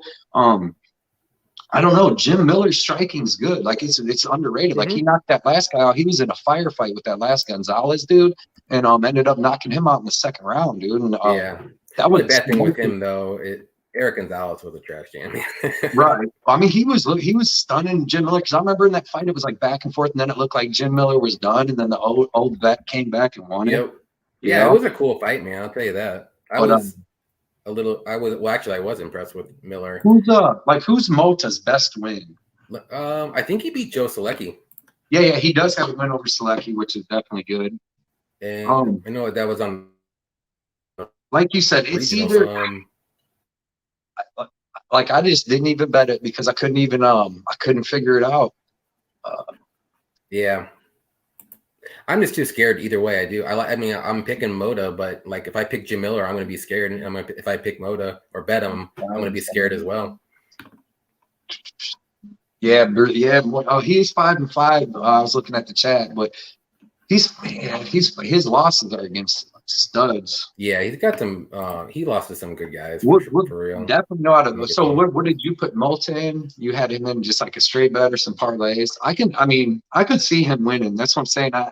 In my head, I couldn't see either one. I like to bet on the dudes I see dominating the other dudes, like except like Bellavida. I did bet on her, and that's just going to be a lottery ticket fight, kind of. But yeah, I mean, I didn't. But so you bet Mota, put him in a couple parlays or something. There we go.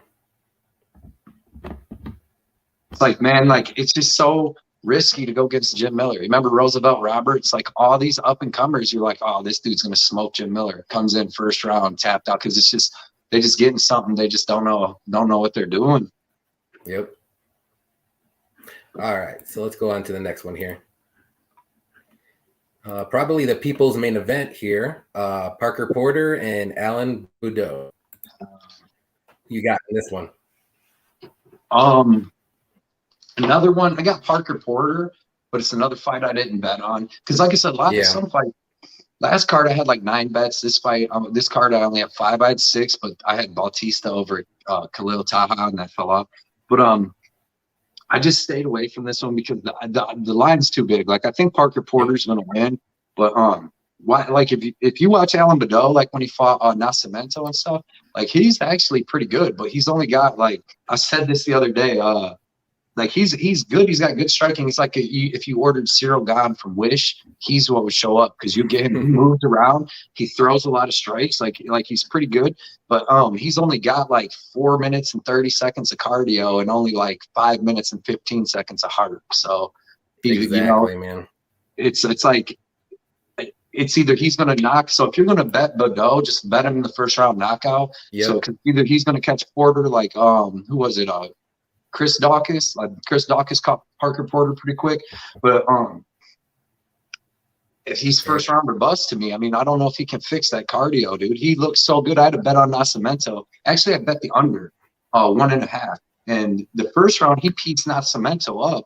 The second round, he came out and was just done. Like Nascimento ended up stopping him with like 20 seconds left before it would have hit the over. So I was happy about that. He's got for me. Go ahead. Go ahead. I was gonna say I got Parker Porter too. I just think he's once he has a better wrestling, I think too, and he does like to push the pace pretty good. And I think once he goes for a takedown, I think it's gonna be over. I think Baudot is not gonna know what to do when he's on the ground, when he's on his back. Mm-hmm. He's not gonna be able to get Parker Porter off him. No, that dude's freaking legs and stuff too. No, yeah, I think you're right. If Parker Porter gets him down one time, Baudot's quitting. Yep, it's over. And I think that's going to happen at one point in this fight. By the second round. If it don't happen in the first and Porter don't get knocked out. So really, I mean, I don't know if Porter is going to be throwing the bomb shots like them big power shots. I don't know if he's as powerful as Nascimento to get him out of there, but I just don't know. I mean, I don't know if Baudot's powerful enough to knock out Porter. Yeah, I don't think he is either. I don't think Baudot has the power. He comes out and he throws punches. Like that's what's weird about it is he looks good. He's not like as good as Cyril Gane, but he's for a heavyweight. He moves around like that. Yeah, he's quick and he's really he circles the cage really good. But man, there's something about him I just don't like. No heart. He don't have any heart. Yeah, it might be it. But I can't bet Parker Porter at minus 250 because what if he comes out and gets starched like he did against Daukas? So I want to see. And plus, if you look at it too, like Parker Porter, people's gonna be like, he looked good in the UFC. Excuse me, in the UFC, but his wins are over like Chase Sherman, who's like the worst ever, and Parisian, who's like right tied with Sherman, is fucking terrible. They're like just walking heavy bags, dude. I mean, exactly. So give me Parker Porter by second round finish, maybe third. Yep. It might take him to the third to drag him down to the ground a couple times, beat him up, but second or third round finish. Yeah, for sure. I'm thinking the same thing. Parker Porter by the second round knockout, probably ground and pound. I think he's going to get the takedown, and then just Baudot's going to give up. That's going to be his last straw. It's like, you know what? I lost this fight. I can't get up. I'm out. Yeah, and Parker Porter's huge, dude. It's going to be hard to get that dude off you. Exactly. He's going to have like at least a 20-pound advantage, maybe closer to 30. Baudot used to fight at light heavyweight. It's like when Jay Collier got on top of Chase Sherman, dude. There's no getting that bowling ball off you, dude. Dude, that submission is the submission of the year so far. I don't care what anyone says. Mm-hmm. I had a bunch of money. Collier was my lock of the card. I'd tell anybody that. Because Chase Sherman, not that Collier's great, but Chase Sherman is terrible, dude. Yeah, man. He's so hittable. People would be he just stays there and just gets punched. He loves it. I don't know. It's like last week with Vandera. Like people were picking him to like how do you see? Granted, I get it. It was close, but Arlovsky wasn't no split decision. Arlovsky clearly won the first and second, but and that's how I mean you planned it to go. I didn't think Arlovsky's gonna knock him out, but like. Dude, Vandera's terrible. If you've ever watched him fight, he's never beaten no one good. And then, like, how did you in your head envision him beating Arlovsky? You know he's not going to out-wrestle Arlovsky. Arlovsky's got good wrestling himself. And he's not going to outstrike him. And, like, you can't even watch I don't even know what Vandera fight you can watch and be like, yeah, he's fucking good, and he's going to beat Arlovsky. I mean, he looked okay against Tafa, I guess. But, terrible. You know, that's the thing. I was going to say, both guys are slow. They're both trash cans, and that's why he looked like the better trash can that night. That's about it. A one-round fighter too. Yeah. So that one of the bets that was easy money to me. Yeah. But, even in my predictions video, I said Arlovsky's going to win rounds 1 and 2 for sure, and round 3 he's probably going to lose it, and he's just going to not get hit. That's his style now. He's 43 years old. Not only that, dude, he's 5-6 out of his last 6 fights, and the one lost to Tom Aspinall. Then you got Vandera. Go look at him. He literally has got brain damage beat into him, dude. Fucking what's his name?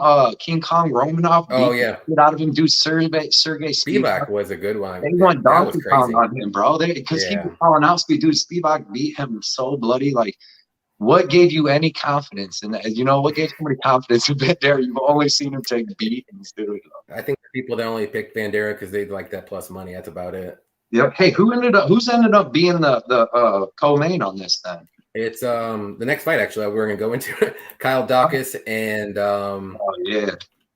who am I missing offhand? Oh, Jamie. Oh yeah, my arch nemesis Jamie Pickett. Pickett. Yeah, man. Ugly man Joe. Ugly man Joe. Yeah, I just Jamie Pickett to me, I don't know how he wins fights. I really don't. I mean, he does have good power, I guess, if you want to say. Catholic comparison said Nascimento was on psychostimulants. Guys, I thought Vandera might outstrike him. Yeah, I see what you're saying, Dirty Reds, but like Tafa and fucking Arlovsky are like way different levels. Yeah, way different. Yeah. Like way different. But I mean, yeah.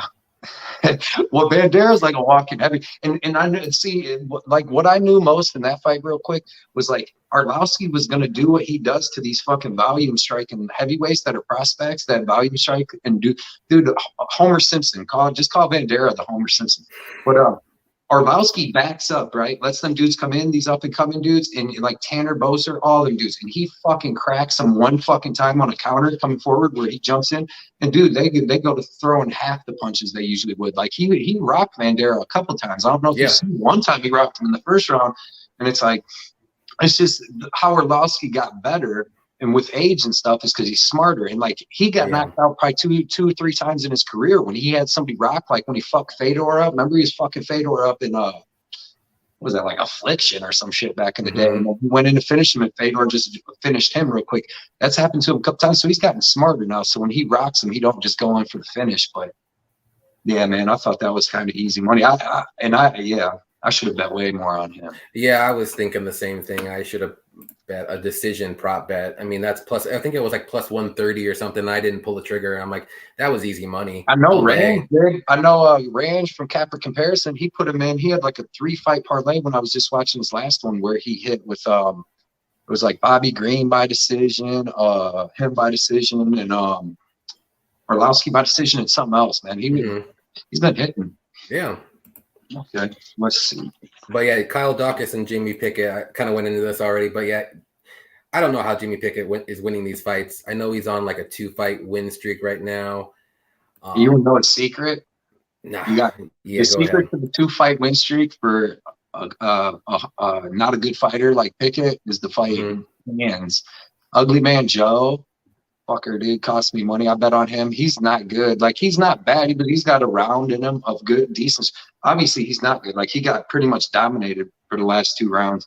And Starpoli is a middle or a welterweight that came up, and he wasn't all that. He was all right at welterweight, but yeah, dude, you beat Cans. That's how Jamie Pickett gets a 2-fight win streak, is you beat Cans. And Kyle Daukas ain't no can. Like, Kyle Daukas is good.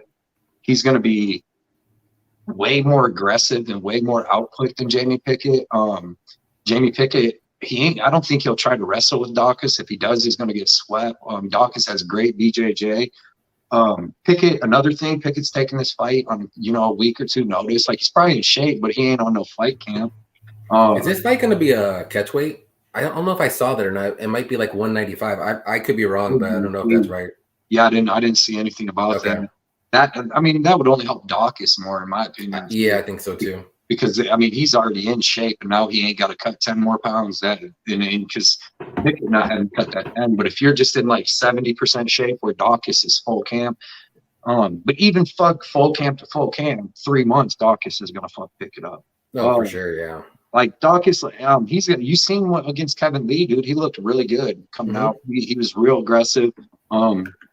They headbutted in that choke out or whatever. That was the craziest thing I've ever seen too, by them coming back and taking the victory away after they called it a victory. But I think Daukas is going to be better everywhere, to be honest. And you really don't have too much to worry about in this fight because Pickett ain't a finisher. So he's not going to just pull some sub out of nowhere, and he's not going to knock Kyle Daukas out.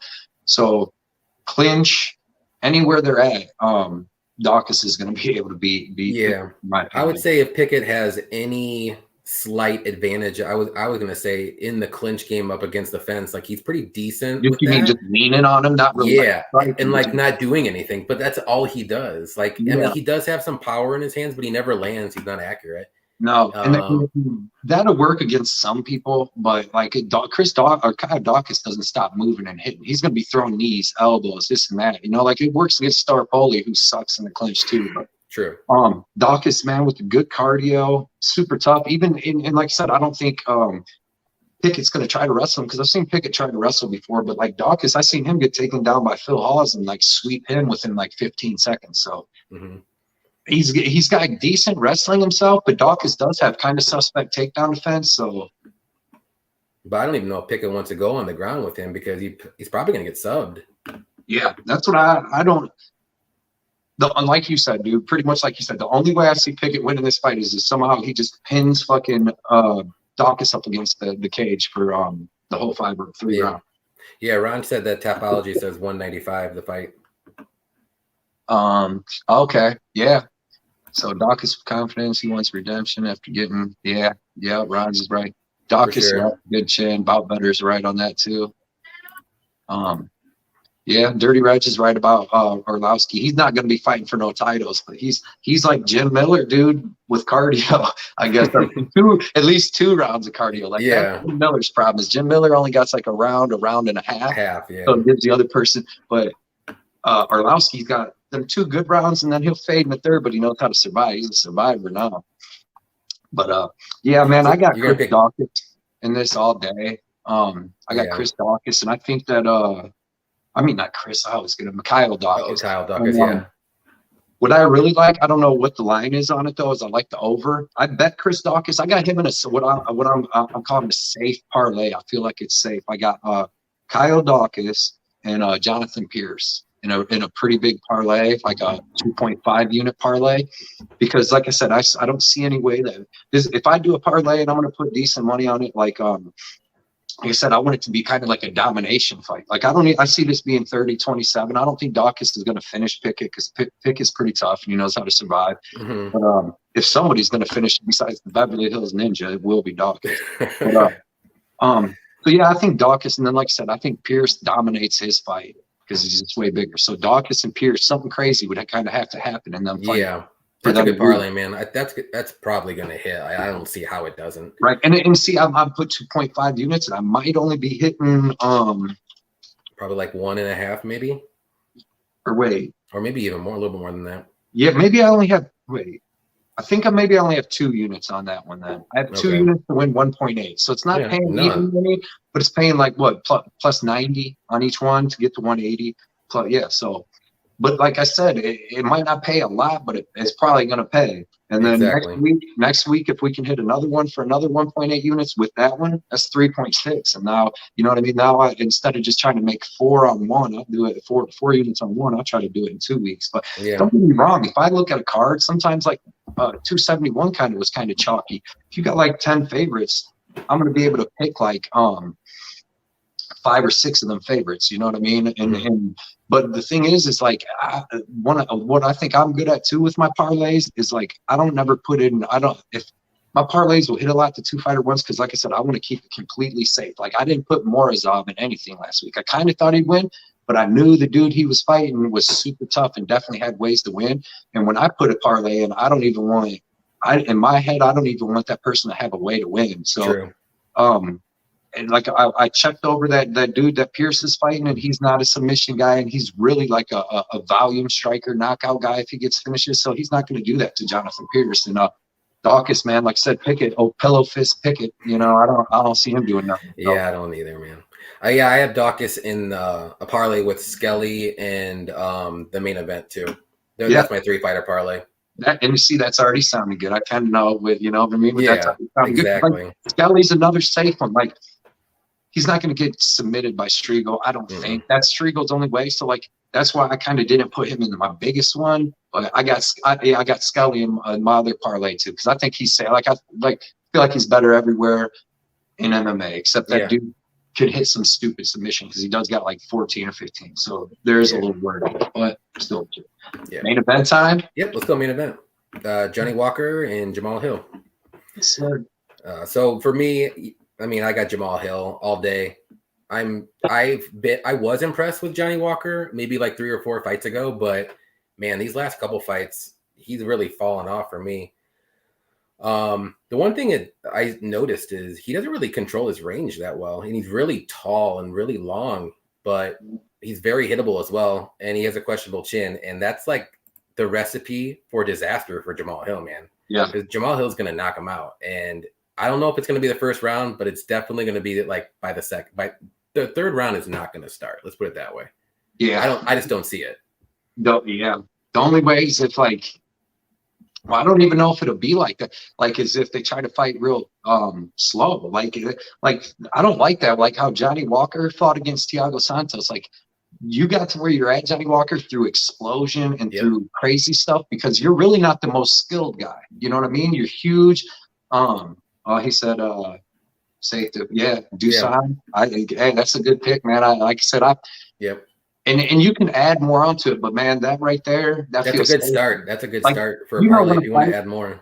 Right. You know, when a fight comes on, even if you got a guy that's minus 200 and you're like, oh shit, man, like he's fighting someone good. So you're like worried. Yeah. When these fights start, I'm still going to be like, all right, man, I got money on this. So you get a little whatever, but I'm not going to be like fucking waiting like, oh, is Pickett going to knock him out? Cause that's not what he does. So yeah. I like that. If you're putting that chalk down, you don't want to be worried before the fight even starts. You know what I mean? Exactly. That's why I barely do parlays. I try to pick these middle of the road guys or even money people, do enough research and all that, and just having the know to picking it right. But on this, like I didn't like Walker, what he looked like in his last fight, because he went to the SBG Ireland and he was trying to go skill for skill with Thiago Santos, who's like a Muay Thai black belt, Brazilian Jiu-Jitsu black belt, right there. Okay, exactly, right. Excuse me, because like you're not as skilled as these guys. Your advantage is explosion, being bigger, being crazy, being wild, and that being orthodox. Like, don't be predictable or anything. Just go for it. That's what he's good at. Yep. So like, if somebody's more skilled than you, then you gotta do something out of the ordinary. Otherwise, they're gonna outskill you. And I don't know, man. Like Graham said, that seems like a bad move for him. Dude, it's like they're almost trying to make him a skilled fighter like Connor or something. You know? Yeah. Like that's just not him. No. And especially when you can tell he just wants to freaking explode. The dude's a crazy man. Like I like Johnny Walker. I like everything he does and all that. But yeah, he's like you said, man, suspect chin. You see him with Ryan Spann, Corey Anderson. The list goes on. I can think back. I'm sure he's got like 2 or 3 more losses. But it's tough. Like I picked Jamal Hill. I got Jamal Hill. I'm real high on Jamal Hill. Me too. But I got him in a parlay with Chad Skelly. That finishes off. I got Jamal Hill, Chad Skelly, which that one feels safe to me too, but I didn't go with much. That one actually pays like, I believe it's like 108, so it's a little plus money, but it's still good. Like this is the one, like that's why another thing is a lot of times I'd barely bet on main events, because when I make my bets, like I said, everyone I pick out, I want to try to pick out somebody that's just going to dominate the other person in an area. This one, dude, you got a big bet on Jamal Hill. Like I got a decent bet on him. I got with Hill and Skelly, 1.6 units to win 1.7, but I'm gonna be nervous as shit, dude, that second round, because Johnny Walker's no joke. Like you don't know what he's gonna do. So it's definitely gonna be nervous, but I think especially if he fights his SBG Ireland way, then he's definitely going to get pieced up by Jamal Hill. He's got some of the best boxing I've seen in light heavyweight and in like UFC. Like he's got real quick hands. He can throw leg kicks. He can throw head kicks pretty quick, but they're not going to be like Johnny Walker's leg kicks and head kicks. That's another thing. Johnny Walker has crazy hard leg kicks, dude, and we haven't really seen Jamal Hill fight anybody with that throws leg kicks at him. And he's strictly a boxer, so most boxers are heavy on their legs, So hopefully he either knows how to check them, or he's going to be able to throw the punch right when he throws the leg kick, because that's the only other way to counter, or being close so they can't throw it. So it's going to be worrisome, Like I said, I put that in with Skelly because I do think Hill's going to win, but it's worrisome. Like I didn't put a huge bet on it, but I got Jamal Hill by second round KO, because I don't know. I feel like that first round, they're both going to be a little timid because they both know they can knock each other out. Rogue. Yeah. But yeah, man, I just think Jamal Hill, he's going to catch him when they start opening up. And Jamal Hill hasn't showed me saw that one too. So they say, dude, legend has it. But I think the only way I would be a little bit scared of this fight is if Johnny Walker just comes in guns blazing, and then I'll be like, "Oh man, this is going to be a fight now." If we don't get SBG Ireland, we're gonna be bet sweating 2 rounds. Like you're gonna be fucking sweating. Like we're gonna be like, "Oh shit," because that dude's like crazy. Remember when he first came in, dude? I was playing DraftKings a lot then. I just kept putting him in, and he just kept knocking people dead quick. But yeah, this fight's going to show us a whole lot about Jamal Hill. Another thing is like Johnny Walker's ground game ain't that bad. You know what I mean? So are they going 5 rounds on this? Yeah, this is a 5-rounder. Okay. So I mean, I just don't see it even getting the 3rd round. Someone's going to get knocked out. Yeah, it's gonna be sweaty, because the only thing is like Johnny Walker has more of a tool bag. You know what I mean? He's got wrestling. He's got more BJJ as far as we know. he's more explosive. Like really, Jamal Hill's just like one dimensional with that boxing. So we got to hope, but he's really good at his one dimensional thing, and he has good takedown defense too. Ovin St. Preux tried to take him down a couple times. I mean, he looked good against Jimmy Crute and all them, but yeah, I got Jamal Hill, man. It's gonna be worrisome, but we're gonna find out a lot about both of them. Like, you know, hopefully Jamal Hill, like I said, knows how to block leg kicks and is careful. If you're too cocky, Johnny Walker, it could be night. Yep, that's what I was gonna say. It's a little step up in competition for Hill too. I know he just fought or just crushed Crute, which was a pretty big step up too. But so I think he can handle it. I think. Right. All right. Yeah. Yeah, they took his it factor away. That's what I'm saying. Because Johnny Walker, yeah, it was his explosion and all this crazy stuff that he did that made him who he was. And now they're trying to like control that, and it just I agree. Rogue Walker needs to press the issue. It's time and throw hands and stuff like that. He was way too safe last fight. Dirty Reg is on freaking Walker. I see. John Walker is a beast. I mean, the dude is a beast. Like, if he comes out old Johnny Walker crazy, it's gonna be like fucking 4 minutes of crazy habit, dude. You know, might even be like might be 60 seconds of crazy. But like, dude, that's the thing is like we have it. Jamal Hill, I like him, and we got a lot of faith. And I mean, he had that quick knockout over Jimmy Crute. We could have known a lot more about this fight if that fight would have went longer. You know what I mean? Because this is a huge step up in competition for Hill. Yeah. Even though he did beat Crute like that, like I said, it's not to say it's lucky, but we didn't really see who the better man is. I need to see like 2 rounds of who's just doing what. Yeah. And we really didn't get that out of that fight. So this is like a step up from Hill. I mean, he got tapped out by Craig. Then what? He beat Ovin St. Preux. He beat what's the one dude's name? Klitzen Abreu, I believe. Who I don't know what other people he's got, but I'm not hating on anybody that does take a stab at Johnny Walker after, you know, plus almost 200 because I mean, that's worth it. I mean, even if it's just like a half unit, like just a little stab. He's got spinning elbows, flying knees, leg kicks, all kinds of stuff, and we got Jamal Hill with good boxing. He's crisp, like super crisp, fast boxing, yeah.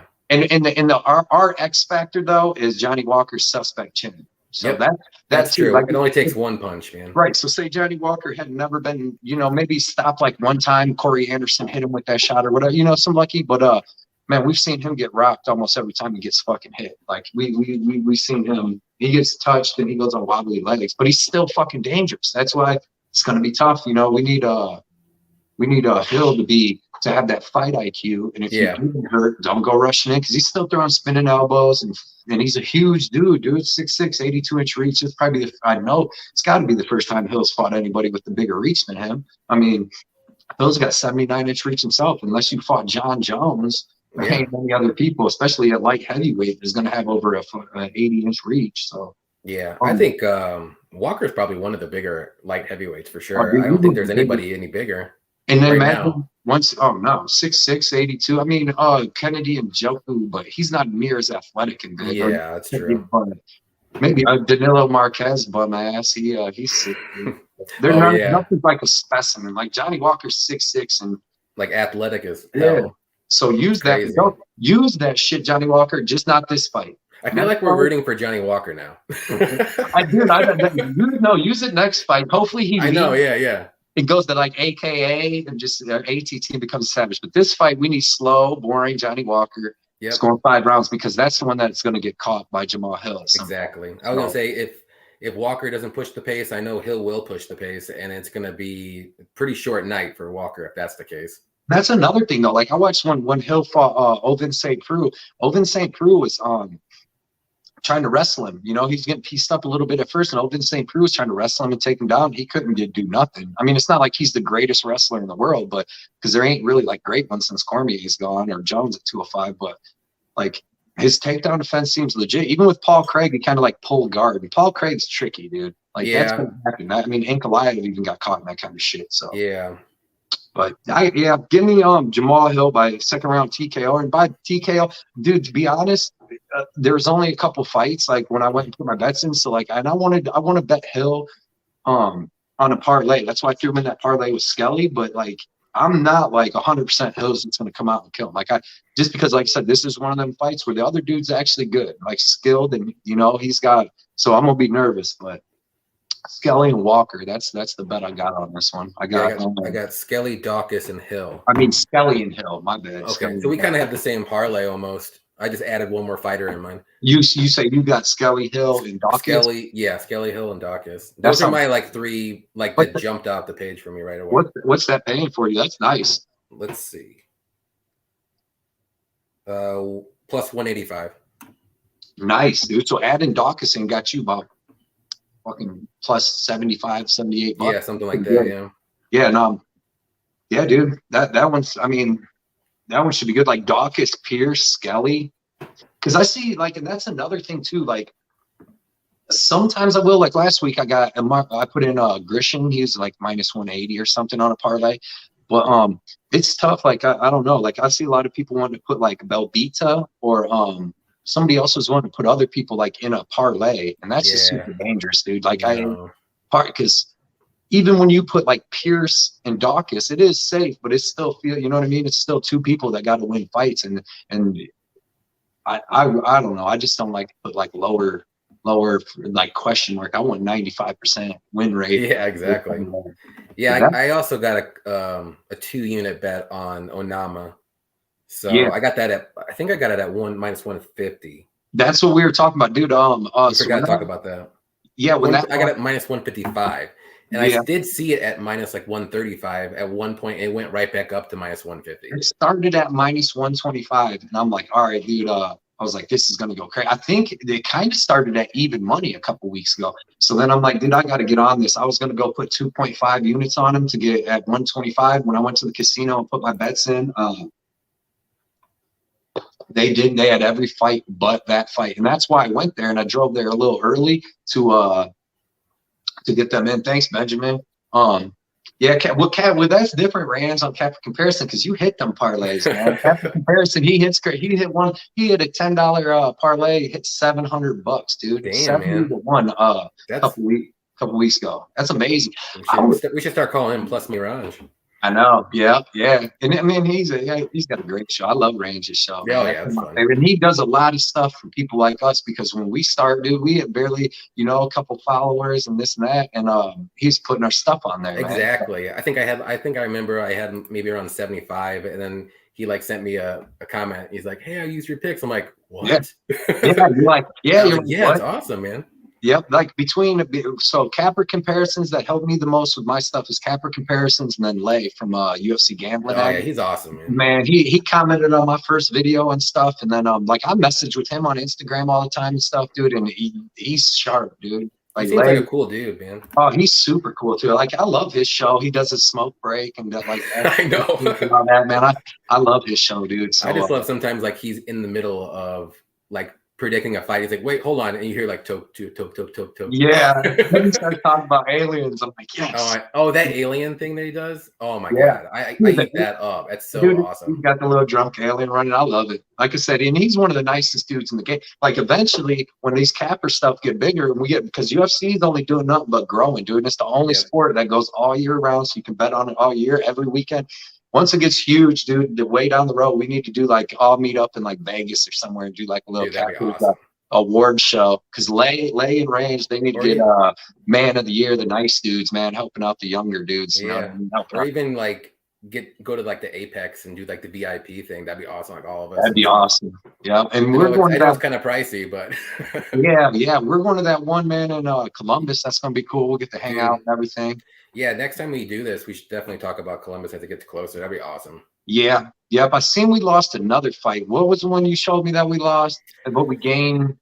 Chris Gutierrez. I think it was Montel Jackson. He got hurt, right? So then it's Chris Gutierrez came in. He's fighting. What's that guy's name? It's on the tip of my tongue. Oh, Dana Bakra. Yep. Yeah. I think that's gonna be a really good fight. I mean, the other fight was gonna be good too, but Chris Gutierrez, it's not gonna be like an easy knockout for. I can't even say his name. Dana or whatever. Yeah. But he's just like a knockout threat, man. He's quick. That dude's good. He is definitely good. Dude, all these people in the chat, thanks for coming in and getting in the chat with us. Yes, yeah. Thank Definitely you like guys. the video Appreciate it. too, man. Definitely like the video and subscribe. So I'll have to get some of my subscribers on here for you. Yes, sir. Yeah, if you haven't subscribed to Blood Money, go ahead and go to his channel, subscribe. I just like Edgar, Jesse B, Pins, as Scott Brown's saying, like I'm with Brown, like Edgar's got a good chance, dude, as a dog. Like I wanted to better as I literally I literally was at the casino, my last had all my stuff. I was like, man, do I want to bet Jim Miller? I had $100 bill. I was gonna put it in, and I literally had it up to the thing because once you put it in, you can't get your change. I was like, man, and I ended up not doing it, but I can see Miller or Edgar as big as underdogs like that. Like they're live as hell, dude. They're live as hell. Like them fights should be, especially Nicholas Mota. I believe too when they were supposed to fight before. Yeah, I like Shaq too. Dirty Reg, I like Shaq from it. Yeah, Dan's smart too, dude. Dan Levy with the that whole half the battle show is good, dude. I like all them dudes. There's a lot of good guys. Like I think I have I'm subscribed to 20 or 25. Yeah. But see, eventually they got to start noticing us, man, and come and commenting on our stuff because I comment on their stuff all the time. Know, right? I always find it funny. I'll comment them on every week, and then not even a like or a a heart. It's what DFS though. When I'm on DFS live, I mean Weezy's great with his live people too, man. Live stream, he's always answering. But DFS, he's good too, and he always shouts me out when I comment. He'll be like, he's got good content and all that. So appreciate all that stuff because I'm just joking with him. I know they ain't got to come like your stuff, but they'll see it eventually, though. You know what I mean? Yeah, exactly. We keep making good picks, man. We both been doing good. When did you start? I started back in August of 2021. Okay, I started September 25th on the Ortega Volkanovski card because I was watching, dude. I'll be 40 in March, so I've been watching UFC since literally the beginning. I was born in '82. It started in '93, and I've been me and my buddy Fredericks rode up to the tape store, found it, dude, and watched it because I used to always go around. I was a bad kid, dude. I used to always be going around getting in fight. I wrestled. I started wrestling in the 4th grade and wrestled for 10 years. I've done jiu-jitsu and that stuff, not for long, just a year. Yeah, man, I've always loved fighting, and not only love, if people was fighting after school, I'm reffing it, I'm doing I've always it's not the violence or nothing. I just like that two dudes are all right, man, it's especially wherever two dudes get mad or whatever, and you just see, all right, you're both mad, see who can win, and then be done. But don't nothing crazy. And I've always just been able to know who's gonna win that. So then UFC, dude, I've been because I got OCD too. I'm obsessed with compulsive, so I'm obsessed with cleaning.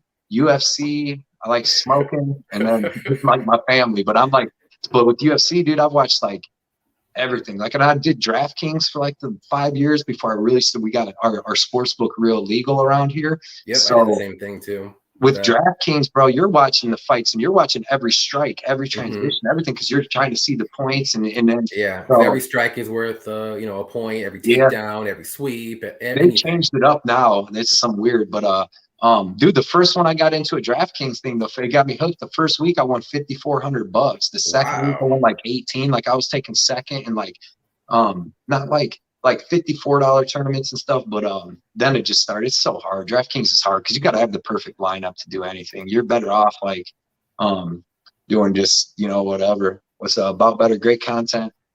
I always watch. Yeah, About Better's great, man. He's always everywhere. BCS, a guy started great but imploded. I'll catch your video About Better tomorrow for sure. I saw it was up today, but I didn't have a chance. MMA Parlay King. That sounds familiar. BCS. By the way, BCS Express, man, that's my guy. Dude, he's my guy. Dude, he's came to my page because you see with earlier on my technical difficulty. Yeah. When I was in school, there was keyboarding. There wasn't internet and all that stuff. So I never really learned all that stuff. But BCS Express, man, comes since my first video and timestamps my stuff for me because I still don't know. Like I said, I'm illiterate with technology stuff. But man, he's timestamped every one of my videos for me, man. I appreciate that. That's awesome. Yeah, it is awesome. Take the time out of your day to do that. Yeah, it's awesome, for sure. Man. Yeah, I'm a little bit younger than you, so I remember keyboarding class when I was in grade school and stuff. And then after that, it was internet all the time. Once I hit internet freshman year, it was just internet. I'm what is this? Yeah. See, me, dude, I've used like internet. What's this? I'm like, where in the world's Carmen San Diego? Yeah, man. Yeah, That was like a good game, Oregon man. Trail. That was the internet. Oregon Trail, that was the only thing I did when we had like computer class in like grade school and stuff. That was great. Or like, I don't know if you remember Number Munchers. That might be too I don't crazy. even know. Yeah. Sounds fun. Sounds fun. Sounds fucking entertaining. It was like a learning little game where this like little green guy would go around and you'd have to like get the right answers to like the questions. It was stupid, but I always thought it was cool, like in second grade. Like, you know, when anything new, dude. Now it's virtual reality. It's crazy. Yep. They said Dana White said he's gonna have one of the fights on the metaverse. Oh my God. I can't do with that, man. It's just it's too crazy for me. I don't understand any of that. I don't understand any of it. And I don't want to do that. I don't want to be in the Matrix. I mean, I'm sure, dude, by the time in 10 years or 5 years, that's going to be so cool, but I don't want to get into it because it's like, it seems like that's like a drug. Like you hear, like, you'd be like, man, if I start doing that, I'm just going to always do that. Yeah, no, it's weird. And you see like a whole bunch of movies about that. Like people just go like zone out and do that little thing. It's like, yeah, it's crazy because it's almost like real life now. Yeah, my buddy, I went on back home, over Christmas. My buddy had gotten his kid an Oculus or whatever, but they didn't have nothing downloaded on it because it was right on Christmas, so they didn't have nothing downloaded. But I put it on and it had me like I was like in a mall or something, just standing there, and I was like looking over the edge of this thing because you're supposed to walk to like a movie theater. I'm like, holy shit, dude! It was like I felt because I don't like heights that much. I looked down, I'm like, oh shit, man. Have you ever done one of those VR experience things, like, and you play games and stuff? I don't know if you have any by you. I went to Vegas and did some when I was a kid in like 9th grade, but no. They have a few where I'm at, and you can play try to shoot zombies and stuff. It's pretty cool, but like you're like really in it. Like you can get lost in it almost. It's weird. Yeah. Oh yeah. Again, dude, it's got to be so fun. Who BCS said MMA Parlay King. That sounds familiar. He said, I don't know if he would place like a whole bunch of parlays and he would lose, and like people would call him out and stuff, and he would have like, you'll have to go on YouTube and check him out. There's actually, I think, a YouTube video where like it calls him out on all his BS and stuff. It's pretty crazy. Yeah, man, you can't blame other people for you losing. Yeah, we're all gonna have bad weeks and good weeks. I'm just happy, man. I like a couple weeks ago, I had a video of my first one that went kind of big for me. I had like 1,200 views, which is a lot because I wasn't getting many even when I was winning. Like my record so far on official bets like that I post myself, this is who I'm taking, is 63-33, which is freaking good. But I still wasn't getting very many people like seeing my stuff. So then I had 1,200 people see my Sean Strickland one. I bombed. Dennis Bondar broke his arm. Barry out took that 1-2 down. I think everybody bombed that card, man. I bombed it too, so don't feel bad. Right. So the next one, I went from 1,200 to only getting like maybe like 600 or 700 or something, but then I went 7-1, so that helps. But man, yeah, it's still fun, but we just got to keep making them and keep making them and keep making them. Just got to keep coming back. Just do a little bit more research and just tighten it up a little bit, you know?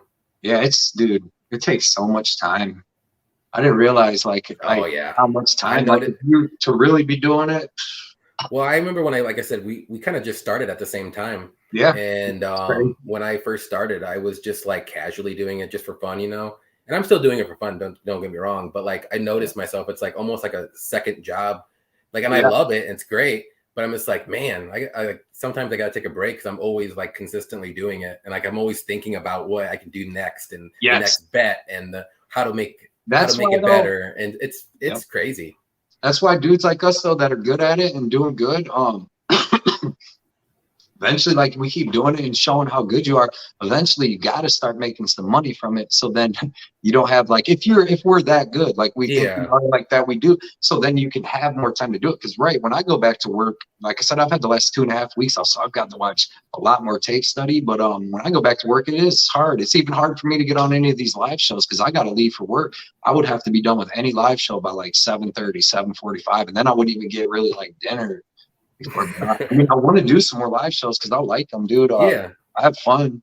Yeah, for sure. This, like I said, this is my first one I ever done. Sorry for all the technical difficulties, and I'm kind of just doing everything on the fly right now. But I have a way better understanding what what's going to happen next when we do this again. Yeah, that like BCS says, well, because that's another thing, dude. Me and you didn't know each other or nothing. You know what I'm saying? No, we've been supporting each other's channels, and this is the first time we've messaged on Instagram, but this is the first time we've talked like this. Exactly. Me and you have supported every video that either one of us has put out for months and months. So that's good stuff. I appreciate that, man. I appreciate it too, man. Giving me shout outs on your video and everything. That's awesome.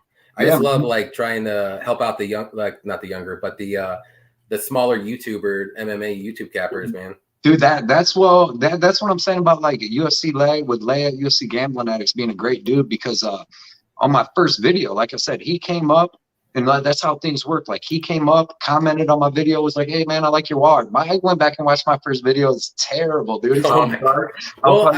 I'm sitting like this, it's like one pain, but I just was like, today I'm gonna start this shit. Because I've been putting it off for a long time, and I'm like, I'm gonna start it today. But he commented and stuff like that on that, so that gave me a lot of like, hell yeah, man, I'm gonna keep doing this and all that. So then now I do that, like you said, I'll go find a kid that has 15, 35, 40 subscribers, listen to his thing, man, be like, hey, great job, keep doing that. You'll get better, because we're all, not good at first, but pay it forward. You know what I mean? Exactly. I mean, there's been a few times too, like earlier on, I was like, man, I don't even know if I want to do this anymore. Like I'm not getting any like feedback or engagement or anything like that. I'm like, I mean, I know I'm new, but bro, it's tough.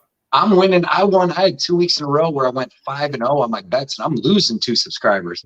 Like, what the fuck? Like, you're looking at your thing, you're like, I always laugh when that happens. I'm like, that's fine. But you know what though? I was messaging with Lay, and Lay told me some genius stuff. He said, it's really not about all your subscribers anyways. It's about how many views kind of you're getting and how long they're staying. Yeah. And then because he was like, you really don't want dead weight subscribers. You don't want that's true too. Yeah. He's like, you don't want people on your channel that are there, but they never comment, they never do nothing, because it's not helping you. You want it when they go look at your little algorithms to get your videos put up higher and stuff like that. Like they're looking at who's actually watching it for this long, who's interacting and stuff. Because you could have, like, I've seen people with like 6,000 subscribers, and they're only getting like 300 views on a video. Isn't that crazy? I've noticed that too. Like people have like 3,000, 4,000, they're getting like less than 200 views. Yeah, because I mean, I think by the end, because you got to do this for a while, and if you're really doing this for a while, and you're taking responsibility for your bets and all that stuff, like we do, and do a whole little show, you're going to be found out if you're good or not within a year or two. So you might build up them in that first 6 months. You might be doing good, and you might build up 2,000 followers. But if you're not really good, it's going to show over time. You know what I'm saying? Like there's a lot of frauds in this. Like there's people, man, I've seen the one people, not to talk crap, everybody do your own thing and do good. They're like, their thing that says on it was like, 98% winning percentage. Like, come on, you're already lying to me off the bat. Yeah, there's no way. I mean, you'd be lucky if you can get like over 50%, like 55, 50. If you're 56% is like making money. Yeah, exactly. Like, that's hard to do. They say like 1 or 2% of gamblers are at 56%. Yeah. So, dude, my picks right now, I don't even know the percent. I'm at 63 and 33. So, okay. I mean, that's pretty good. I mean, that's pretty much 60%. Yeah, that's like at least like almost 70. I'm like 30 wins up, but what's this? What's everybody saying? Yeah, people scamming people. Yeah, Nick was saying he's a scammer. Yeah, there has been a lot of UFC upsets. Open to the mind. What's he say? Horse racing. Yeah, dude. See, I love horse racing. To be honest, love it. Yeah. I like everything, like football and all that, but I'm just not good at it. Like, I mean, I'm decent, but I would never give anybody advice on it because I'm not that good. But like UFC, that's something that, like, that's what I know. Ways of what BCS Express say? It seems like when each of you, your sites get mentioned, the others go up. Ways that each of you can make money at this. BCS eventually get a sponsor. Yeah, I seen that too. That's another thing I wanted to ask you. So you got a thing. A betting site that you put up. Bet US like kind of contacted me on Twitter and Bet US. I think it's an offshore betting sports book. So they contacted me and I just signed up with them. I mean, I don't got a contract or anything, but if you use my link or whatever, then you get 125% sign up bonus. And so like if you put in $100, you'll get like 125. They don't give you nothing or nothing like that? Well, if you get to sign up and then if they deposit like $50 and I'll get like $100. So it's like a referral, but still, that's it's like cool. a referral, like a free bet, something like that. Man, that's some I mean, validation. it's something. I mean, just I don't know much. I just opened my Twitter thing the other day, and I don't know much about it. Like they had like a tick because everybody's like do all these different things, but man, and then like it's so much stuff to keep up with. It is. I can't do TikTok though. I'm just not gonna do that. I've only done. I put up like a couple videos. Like I make them just my official bet video that'll be like 3 minutes. I try to make it fast, but yeah, it doesn't do nothing. So I don't. But like. They more videos are downloaded or uploaded every day to TikTok than YouTube, but like I don't even know. But yeah, even with Twitter, like it's so hard to keep. I get on Instagram and then YouTube. Yeah, that's what I do. YouTube. I like Twitter a lot. It's more like up to date information for me because like you can get information like real fast. But Instagram, I mean, I'm starting to get the hang of that too. So see what BCS is saying. Like, oh, that's hopefully like after about I want to do like at least a year, because not even to prove to people, but just to prove to myself that I'm good and as good as I think I am and stuff. And then, yeah, man, I don't know if I keep doing good, if I'm going at like 65, 70%, but I'm putting so much time in, that's what BCS right there. Like, but no, you can't even think of none of that stuff until you at least prove yourself as like a year or two of doing that's like when I started, I'm like, dude, no matter what. Because like you said, man, when you're making these videos and you're winning and then you're not getting no subscribers or no nothing, you got your loyals like BCS Express, about good dudes. But it's discouraging. But like what I did, man, was I was like, man, I'm doing this. I don't expect nothing of nothing for 3 years. So I'm going to do it regardless. And I had times too where like you were, I'm like, man, I don't even want to do this no more. But I just kept doing it. And eventually it's going to pay off. You just got to put in that work. But yeah, I mean, I could see both of us getting to 1,000 pretty quick for that, and then that's when you start getting monetized and everything. So with YouTube, anyways. Yeah, I mean, you've been putting up great picks for a while, dude. So I mean, yeah, you too. I mean, you've been killing it with your bets. So I could see you definitely doing that sell your picks thing or a Patreon or whatever. Yeah, you'd be killing it. I'd be after a while. Yeah, but I hope so. I just got to keep hitting these bets, man. That freaking Bondar week. I hate losing. I know. I would have went 8-0, dude. But like the Hernandez was the only loss I had last card, and to be honest, I didn't think Moicano was that much bigger than him, dude. Moicano is huge at 155 now that he's scaled out, dude. I knew Moicano was taller, but I didn't know he was actually kind of like big as well. Because I've never seen anybody just make Hernandez look small like that. That's the thing. And Hernandez is a big dude. Like he's small and stocky. Yeah, he looked like just small. He looked like a weight class down almost. Yeah, he did. Had like 3 inches of height, but yeah, I hate losing any. I would love to win 8-0. I had 2 5-0 weeks back in like my 4th and 5th week. That was sweet. Yeah, I'll take your 7-1. You can take my like 1-6 last week. Well, these cards have been tough, dude. Like I think you had Morozov, and that's just crazy. Yeah, like I said in my video, like there was 4 bets and 4 fighters that I had that looked amazing in the first round. Like they were gonna win. It was Morozov, Brunson, Hernandez. I'm missing one off the top of my head. There was one more, but that person also looked really good in the first, and then they ended up getting finished in the second round. Like every one of those guys. Well, two. I don't know who the other one was, but not Hernandez, but the other 2. Both of them, Brunson and who was the other one? Morozov. Both of them guys had their guys hurt in the first round and went into and gassed himself. I've been seeing that so much because I think refs are letting fights go a lot longer now because you're seeing so many more people that are gassing out in the second because they're putting a fucking beating on somebody, thinking it's over, going in to finish them off, and the ref, like they're literally looking at the ref. Hammer like Leandro Santos versus Clay Guido. Yeah, Dude, he fucking beat the brakes off me. Oh my god, I had a bet on that one. I forgot. I bet Santos, and I was pissed. Yeah, like dude, he's kneeing him in the fucking face, dropping him, and the ref's like, hit him one more time, make sure he's dead. Like what the fuck, man? And then keep hitting him after you hit him one more time. Did I say one more? I meant like 40 more. And then Clay comes out and acts like he did something in the second. Old man Santos couldn't even get off the fucking stool. He hit you 140 times, dude. Oh gosh, I forgot about that fight too. You brought that up. That's another one. I'm just like, oh. But that that's almost goes to the refereeing, dude. Like, and then you got judging. Like MMA is so hard to win. People with the judges, like, dude, when they fucking called split decision with Casey O'Neill, don't even, man. That was insane. I was like, because I'm telling my girlfriend, because my girlfriend's here. She's here with me when I'm watching every bet, man. It's hard. It'd be hard for me to do it live, bro, when I'm betting, because I'm fucking sitting there like, yeah. But most of the fight, like, I don't know. But when I have my friends come over and I have a party, though, I'm like pacing and stuff. But like, I'm not as just sitting there. Like, I'm telling you, I think betting gonna take years off my life. Oh, for sure. Definitely. For sure. Over-unders. Every over-under takes at least a week or two off your life, bro. Where you're just counting them. You're counting them seconds. Yeah, I like doing more unders because that's when I'm like rooting for it instead of rooting against it. Yeah, Dirty Reg, yeah, Lay's a sniper, dude. That's what I'm saying. Like, that's a lot I've learned off of Lay too. Is, man, you make just sniper bets, dude. Just like, I know it's fun gambling, but when you stop gambling and you just make this like, this is what I'm gonna win.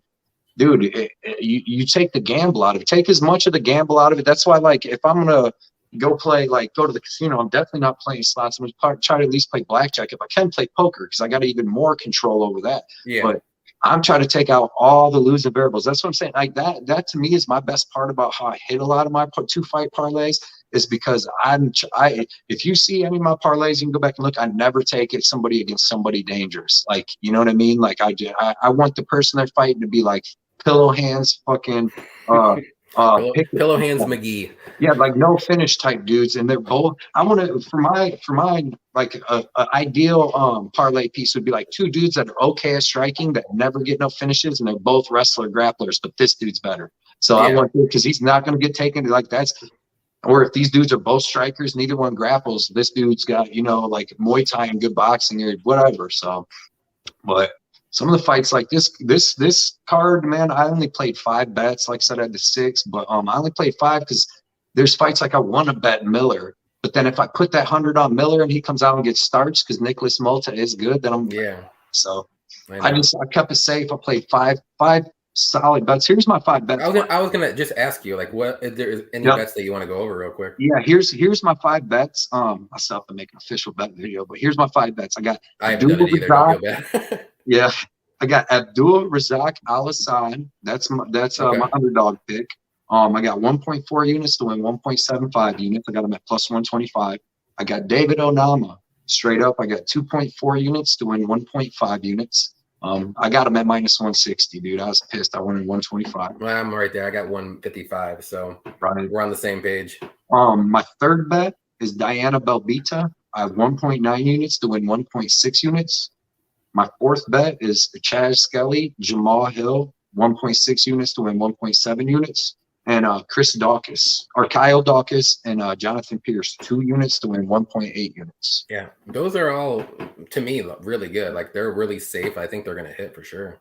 I hope. Dude, I don't get how money's coming in on Benitez. I don't either. I've seen some people like all about him, and I'm like, how?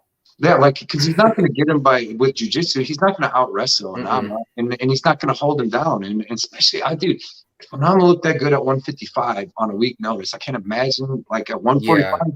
So and he's ready for this one, too. Yeah, he's sitting at minus 160. Like, I think he should be, like, minus 230, like, to be honest, over Benitez after what Billy Quarantillo did to Benitez, dude. Yeah. So then my 4th one, I already did. The 5th one was Daukas Pierce, man. I like them. 5 bets. And that's another little thing I go by, like, thanks MMA Fight Club. Yeah, thanks, man. That's what I did for like my first long time. Sometimes I'll get more stuff, more bets. Like I had 9 last time if I find good spots. But I like my little system. I like to do 5 bets if I can. And then I'm just trying to win, to not be greedy. I'm trying to win 3 out of 5 and just win, like, hopefully 1 unit. My unit's $100. I'm hoping to win 1 unit and each week. And then, like I said, if you think about that over a 10-year time, and then when you do, if you make 5 good safe bets, then when you do hit the 4 or you hit off 5, then you get that extra gravy and stuff. But as long as you can do 3 out of 5, which don't seem that hard, you know what I mean? You can make a little $100. But you just gotta play the right bets. I know it's hard too. When I started this, I started with $300, right? Started with $300, and I'm plus 40.3 units. So I'm at $4,030 from 300. That's what I've turned it in since I've started this. But that's great. Trying to get up huge and trying to get up where I'm at, like, enough to where my unit can be 1,000. You know what I mean? Wow. But I'm I talking. couldn't even imagine that. My units are like either $25-$50. So depending on how I feel. And listen, if I wouldn't even be betting probably that much. Like I didn't start betting huge, like till I was using the house's money. So like, yeah, trust me, dude, there's people that might not even bet. They might not even have access to betting that can break down fights better than us and tell us stuff. Or their unit, they might just bet $10 because they're not really into betting, but they know their shit about UFC and they know how to talk. So that unit stuff don't mean anything. Like it's all about picks and this and that. But I mean, you better be plus unit. You want to be. Exactly. Yeah. Like I seen Clint, dude, from Die Hard or MMA podcast or whatever. I like him. I like watching his show. He's had a terrible year so far. He's funny though, man. Like great show. I swear, like he'll pick all the underdogs. And I'm just looking at it. I'm like, how do you are you just expecting to hit like one of these? The cat right. I think that's how it works out. But then you get them cards where like this last one, not many. Yeah, he didn't do that great. So it's just like got to be a fight by fight. But he's good. I like his show. Yeah, man. He's really knowledgeable and everything. He does talk about some angles that I wouldn't even think about. You know. Yeah, that's why like when I first started watching him, it was him. I like Brady. I like me. You know, I like the MMA Guru, UFC. I watch your stuff now because it's hard, dude, to get out and watch enough. But I put in, like you said, I put in a lot of time in the community. You do too. I see you commenting all the time, so that's awesome. Yeah, I mean, I try as much as I can, and I hope this is not true. But Devin said Dariush is injured and Bobby Green's coming in the fight. I don't know if that's true. Is that true? Because I'm going to be very sad if that's the case. Because I love Bobby Green.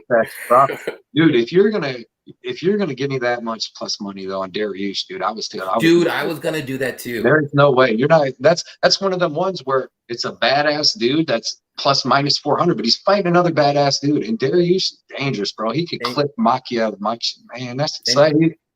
Yeah, that really happened. That just happened. I guess that happened, man. Like you said, he was gonna be like plus 400 or something like that. Or I don't know what he is now. But dude, the thing, I mean, dude, Bobby Green's got decent wrestling, decent get up game, but I don't know if he don't got the knockout power. He's probably gonna need to keep Makhachev off him. But man, dude, that sucks. That does suck because I was looking forward to that fight. That's what I was thinking too. I'm like, thanks, Devin. Thanks, Devin. Appreciate it, man. Damn, man.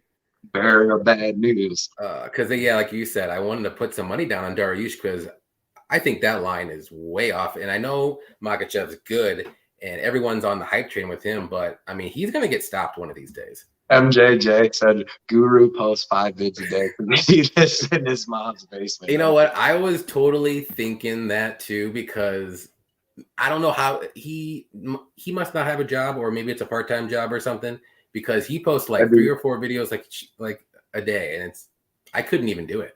I know he goes live a lot, but a lot. That's why I'm gonna.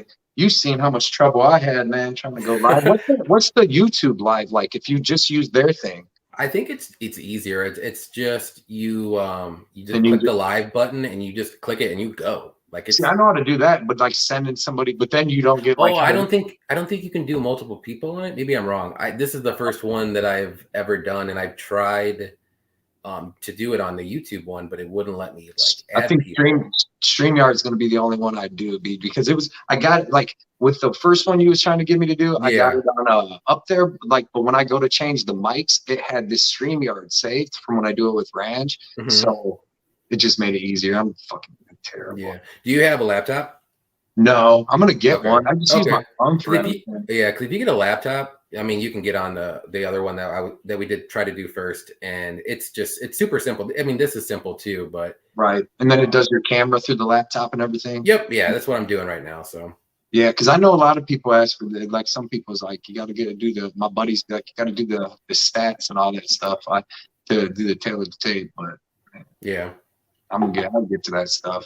I want to do it because eventually I want to start doing interviews and stuff. I know my first one, dude, is going to be Mark Coleman. He's from my home city of Fremont, Ohio. That's why I've been so big on UFC too, because he was a huge wrestler from where my city. And then he got in the UFC and became the UFC champ. And I already loved UFC. And then like the dude from my home city of anywhere is the heavyweight champ. So I'm gonna do some interviews with him. Yeah, that'd be pretty cool, man. Be fun. It's gonna be fun. Future's bright for us, bro. Exactly.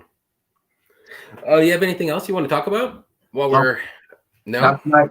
Maybe Saturday we can do something. That's me and my girl's 22-year anniversary. Oh, okay. So I'm not sure what I'm gonna be fully doing yet and all that, because I might try to do something. We might do something like Friday night and just hang out Saturday. But I'll figure something out. But if so, do you know what time the fights start? I think it started at 3.